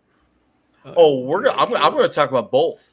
I've seen the And I Drago know a style. lot of trivia on that film, so I'm looking forward to that. Good. That's my favorite. I'm gonna spoil it. That's my favorite Rocky movie. Rocky So- single-handedly ends the Cold War in that film. He gets the Russians to applaud him. If views could change, Love it. ways could change. Maybe all of us could change. If he streams, he streams. I love Now it. I'm gonna go change my pants. Just don't cross the streams. Nah, we'll figure out what we do about it, but we'll figure out what we do soon. But it seems like whenever we do it, you guys will tune in. So that's good news that you guys will tune in. So that's awesome. Thank you guys. We're gonna plug in our boys here, and the first boy I want to plug is the man who keeps the visuals Is going. this true? You're doing the movie Rocky 4? Yes, The only it other is. movie that Rocky lost in. You know this. What? Yeah, he lost Ivan his Drago lover. beat him.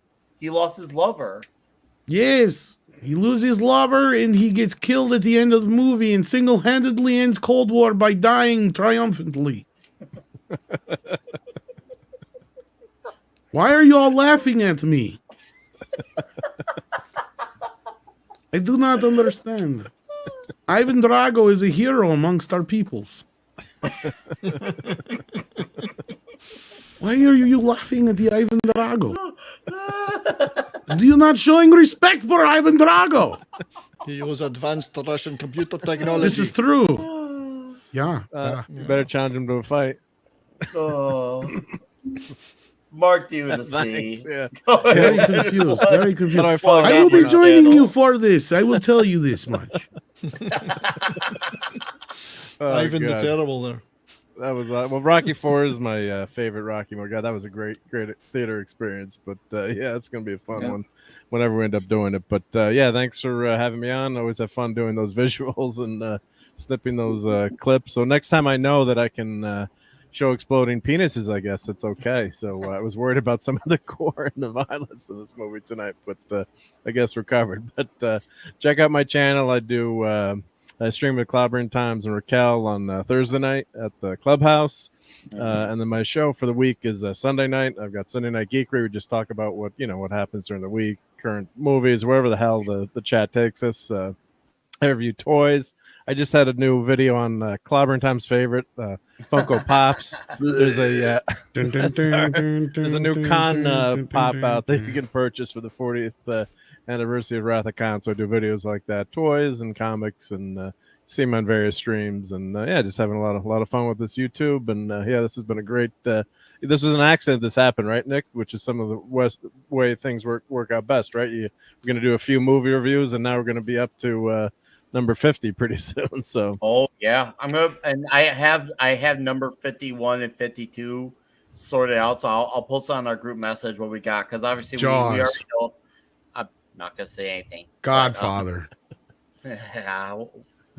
You'll see. You'll see. I guessed one surprise. of them. Love story. Big surprise. Big surprise. Well, it is the 50th anniversary of Godfather, I must say.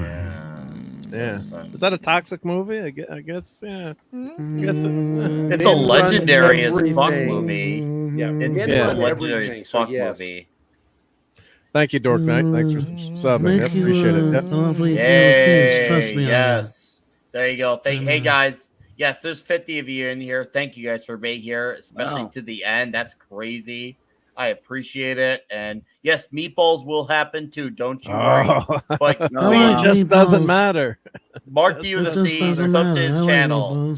Sub to Mark D with a C right now. Let's get this man up some numbers tonight. All right. Thank you. He works very hard. Up. Let's get him hard. We're gonna get Mark is gonna go Dick's Division long, hard, and strong tonight. So please, he deserves it. He helps keep shows like this going the way they do. The visuals look, the clips. Mark is very substantial with that, and dare I say, essential with it. So please, thank you. Give him a Appreciate sub. it. Yep. And his videos are very entertaining, and they talk about badass toys.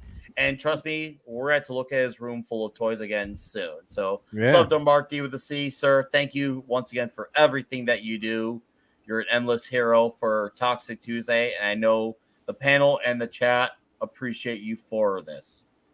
Thank you. Yep, have a lot of fun doing it. Yep.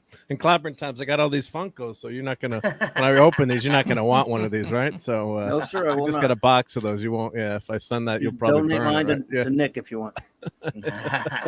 Toxic Tuesday. Thank you, everyone. We love having fun. Yep. I don't like the Funkos. That's good. That's all right. Yep. Red shirt. I have too many of those myself, man. Well, Nick, I asked you a question in the private chat. Let me. The answer is yes. He will marry you. No. You can plug it in. I'm sorry. I got so excited. Oh yeah. Okay. Just ice bath. As long as Tom ice gets pack, a watch. Tom. As Just long an as ice Tom pack. gets a watch. Weddings That's all make me matters. so wet. Yeah. There's going to be a meetup in Dallas, June 16th. It's going to be, and I'll put this into the public chat in a second, but it's going to be at Gators downtown in Dallas, starting at 6 p.m. if I remember correctly. My eyesight's not what it used to be, and my arms aren't long enough. So I will put it into the into the public chat. I will be there. I know a bunch of other people are going to be there from the fellowship. Should be a hell of a time. So that's going to be the big event next week after Nick figures out what he's going to do for Toxic Tuesday, because the meetup is Thursday, and I hope to see everybody there. That'll be a hell of a lot of fun. Anyway, be seeing you. Thank you. Oh, and one more thing, Nick. Thank you as always for inviting me. Oh, my pleasure, dude. I mean, you basically are one of us. You're one of the toxic ones, man. So One of us. One of us. One Take care, of us. RC. Thanks for hanging out, dude. Seriously. All right, and clobbering times. Well, thanks for having me here, buddy. Love this film, and it was great to talk about it with such an august group there. Thank you all so much, my buddies. And let's see here. Tomorrow night, I'll have my Wildcard Wednesday night show. Thursday night, the Clubhouse with, of course, Raquel and the great Mark D with a C as the engineer, who will not be showing any Funko Pops and all. Let's see. And of course, Fridays now I'm joining Loki for the next 9 weeks. We're reviewing the Orville at 8 p.m. Central Standard Time on his show, The Great Stone Loki, our good buddy. And Saturday night Star Trek, of course, is I've been having a blast on that. It's been fantastic. Thank you all who have been joining us for that, reviewing all of Real Trek. And we're just finally almost done with the Next Generation. Thank you, Jesus. All those are 9 p.m. Central Standard Time. And thank you so much there, Nicholas. Monday nights is Monday Night Marcy Comic Talk. Same time, same bat time, same bat channel. So thanks, Nicholas, for having me here. And I'll join you at the comic shop, I guess, Friday night if you're doing that. Oh, we are doing it. No, that will still happen as ad schedule. We're set for the rest of the month easily, maybe even into July with it. So we're good there, all right, sir. Buddy.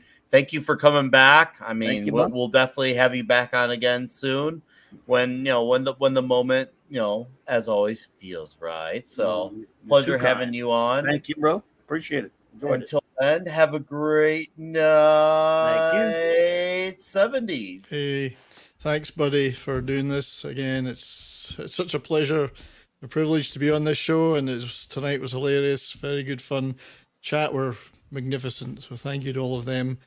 My little channel is I'm kind of pushing to try and get to 500. I'm at 428 right now, and nice. I uploaded a bunch of videos yesterday. Hopefully, get a couple more out this week.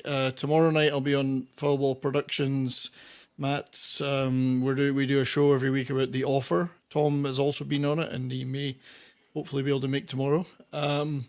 Episodes 7 and 8 we're covering tomorrow, and then as well as a few other things, I will be having my own regular live show next Monday. It's every 2 weeks, and so next Monday is the next one. It's only talk and roll, and this time we're tackling the genre that everyone loves to hate or hates to love, glam rock. Oh, nice. We're gonna get glittery. Every rose has its thorn. Every rose, and it will be right from the 70s through to whatever it became in years, the decades later. So that could be a lot of fun. There will be a lot of embarrassing photographs of bands. Oh, I can't wait. That's gonna come Glam hard. metal will be in there too, so Good, as it should. It should. Well, 70s, as always, dude. It's been awesome doing this crazy journey. Yeah, Let's get toxic for 1,000 more episodes, and let us see Apollo, Rocky bump bodies together many more times. The more bumping, the better. Good. And now to another. Do the bump. To another gentleman who absolutely annihilated the stream, and a great friend of the channel, and a great human being in general, and a man of many voices. Sorry, Robocop, but you just don't come close to Mr. Tom Connors, who now has a number 2 of a Mead Radio. Thank you. I'm actually a cybernetic organism. People are asking me what it is like to be Robocop. At first, I was afraid. I was petrified. Oh, God. Kept thinking I could never live without you by my side. I spent so many nights thinking how I did you wrong. Aren't those the words? I forget the words. Stay out of trouble. Or there will be. Or there will be. Trouble.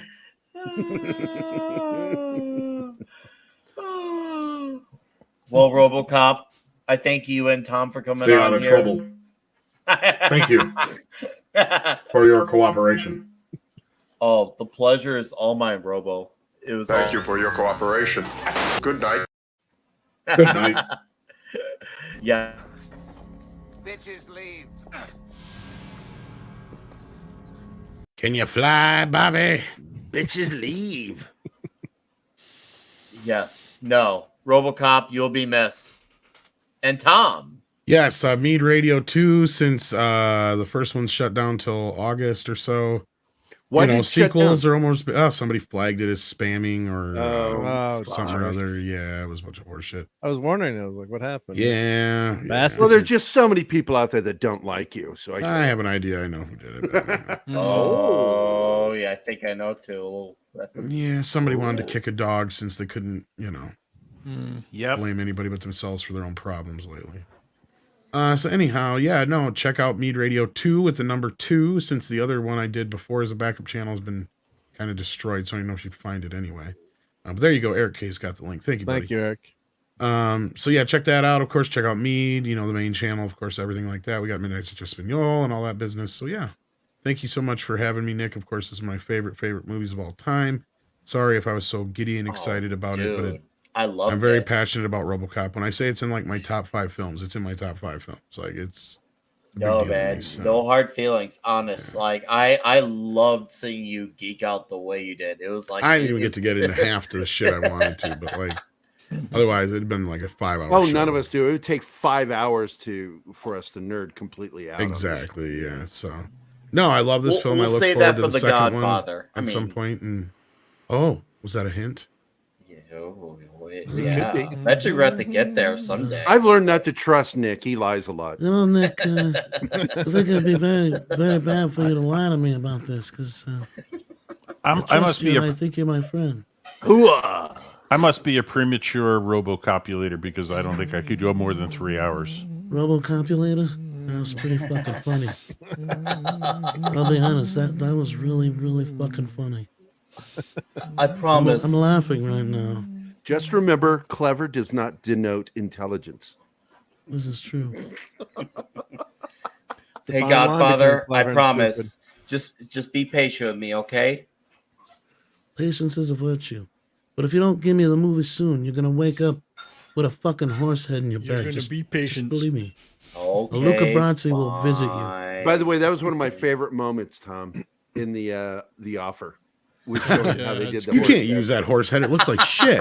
He gives it to that girl that designed. So what are we gonna do?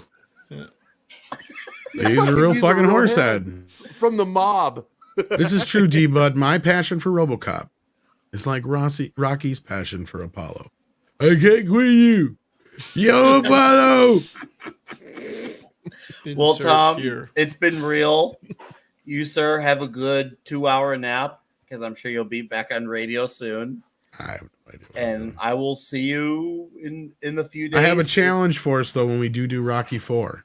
Talk to me. We should try to do as many of the lines as we know as possible, but instead of the word fight, we replace it with the word fuck.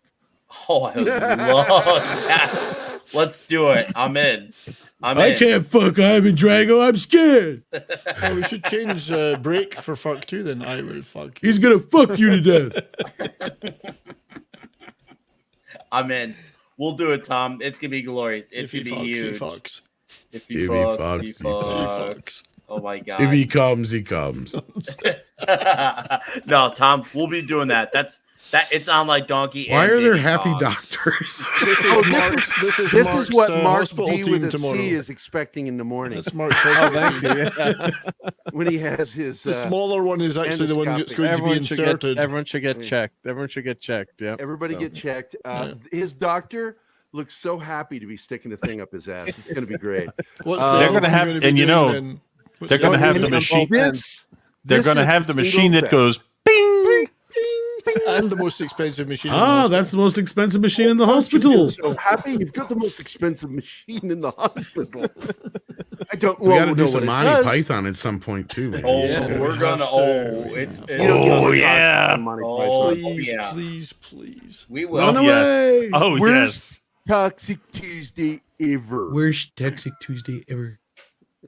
Hey guys, you can find There me. was I no shared the mention link in of the private RoboCop chat. comic book from 1972. Actually, you keep talking, Tom, and I'm gonna fake.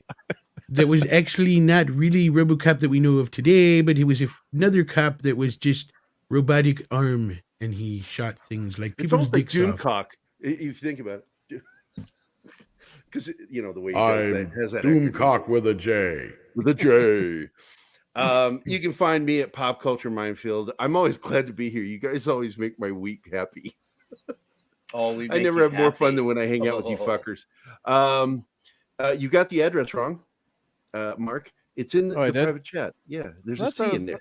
It's YouTube. No, you don't need. / You don't need this. You don't need to see. I always get Yeah, the you don't. monkey. I get the monkey 404 if I do that. So I don't know. Okay, I'll take your word for it. Fuck it. I know about C's. Oh, you do? Oh. Would you like to explain that? Mark B with the C. He's already got one, you see. Some of you guys that are in the chat know you show up every morning when watch It my worked, show in yep. the mornings. I do morning coffee with Gary. It's just my version of Captain Kangaroo, where I have my friends come in. I keep inviting Tom. That fucker never comes in the morning. And even though I've been told he comes a lot in the morning. That's I'm because gonna he's come. asleep. But then let's see. Normally Tuesdays before this show we have our scoop zone, but we didn't do one this week because I'm in the middle of doing two graphic novels. Had no time. And then TGIF on Friday. Last week we had Sarah Frazetta and my daughter. She made her first appearance on the show. Finally, is what I meant to say. And let's see. I can't think of anything really. It's a Saturday morning fun time. We had Chatto on last week. And again, I'm so grateful that I met Chatto because of Tom again. Andre and Tom. I meet the coolest people because of them. And don't get it wrong. I've got cool people in my life. I know Chuck Dixon. Fuck you guys. I'm friends with him. And Graham Nolan. But I don't know, man. I love doing this show. I hope you keep doing this for forever. Oh, I hope I we're die gonna on keep the this show. going. That'd be great. If I died, like had a stroke, and you guys are like, "Stop fucking around, Gary." It's the big one, man. The big one. But And 6 hours later, we might go, do you think you should call somebody? Tom doesn't even show up for Midnight's Edge in the morning. I'm not surprised. He's the hardest working dude on all of our channels. All of YouTube. Oh god, it's not even close. Seriously. So I always give him like great props for God, man. He does so much stuff, and he's helped us along the way. But he acts like such a cunt about it when he helps us. You got anything to add to that, Tom? You want to do my voice now, and I'll do the mock mouth movement. That's his fee. I like penis in my mouth. Oh, that was really good. Yeah, you can take me off now. I will tell you something, a little trick. I've been doing this. Hold on, Nick. I wanted to tell you something before you do this. Since I was a kid, I can do mimic talk. When somebody's talking, I can mimic them at what seems like the exact same moment. But also because of that, I'm able to do what I just did there, where I lip synced with what he said. Isn't that I weird? tried. I got like 60% of it. Hi, my name is Nick. I'm really cool. Do you like my Spider-Man shirt? You notice that it's pointing at my nipple? That's nice. Boobs. All right. As I said, next week or the week after, we'll do Rocky 4 for Toxic Tuesday. If we don't do Toxic Tuesday next week, maybe I'll do Terror on the Prairie after movie reaction, maybe as a small substitute. We'll see. Who knows? Maybe it'll be busy as usual. But either way, that's at Comic Shop Talk this Friday evening. Batman Suits Part 3. We're going to finish off. Long, hard, and strong Dick's Division South. I'm on Midnight's Edge After Dark. I yell at park cars with the Dick's Division on Tuesday nights. I did a video yesterday on the First Man comic book from Andy Smith. Go check that out, please. That would be great, and that would be huge. And, well, I got a few other comic book stuff that I'm going to be working on. So keep your eyes and ears open for that. All right? And, guys, you all in the chat, thank you for your support. I appreciate it. Thank you to the new subs. Thank you to, of course, all the frequent faces that have come back for all this Toxicity episode and episode and episode again. This is insane that we have gone from what was supposed to be a few weeks thing to now this journey. I am still like what the fuck about it? So we're a few episodes away to number 50, and it's going to be huge. And thank you to everyone who super chatted, to everyone who also sent direct donations. And even if you were hanging on just for a little bit, seriously, every little bit helps. It really does. And guys, please join the Gilded. I have almost 100 followers there, and it's like Discord, but without all the big tech draconian bullshit attached to it. It's fun. We have a good time. We chat about all the good stuff.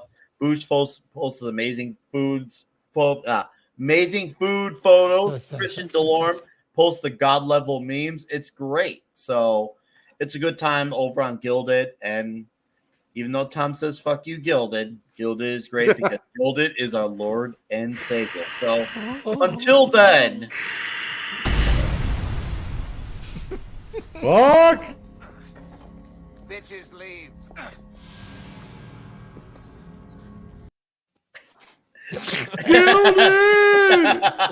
Longest hour and 42 minutes of ever. plugging channels. You guys all Fuck have you, fun Gilded! Anyways, guys, thank you for hanging out with us. Thank you for your support. You all have a good night. This is goodbye. This is good fight. And most importantly,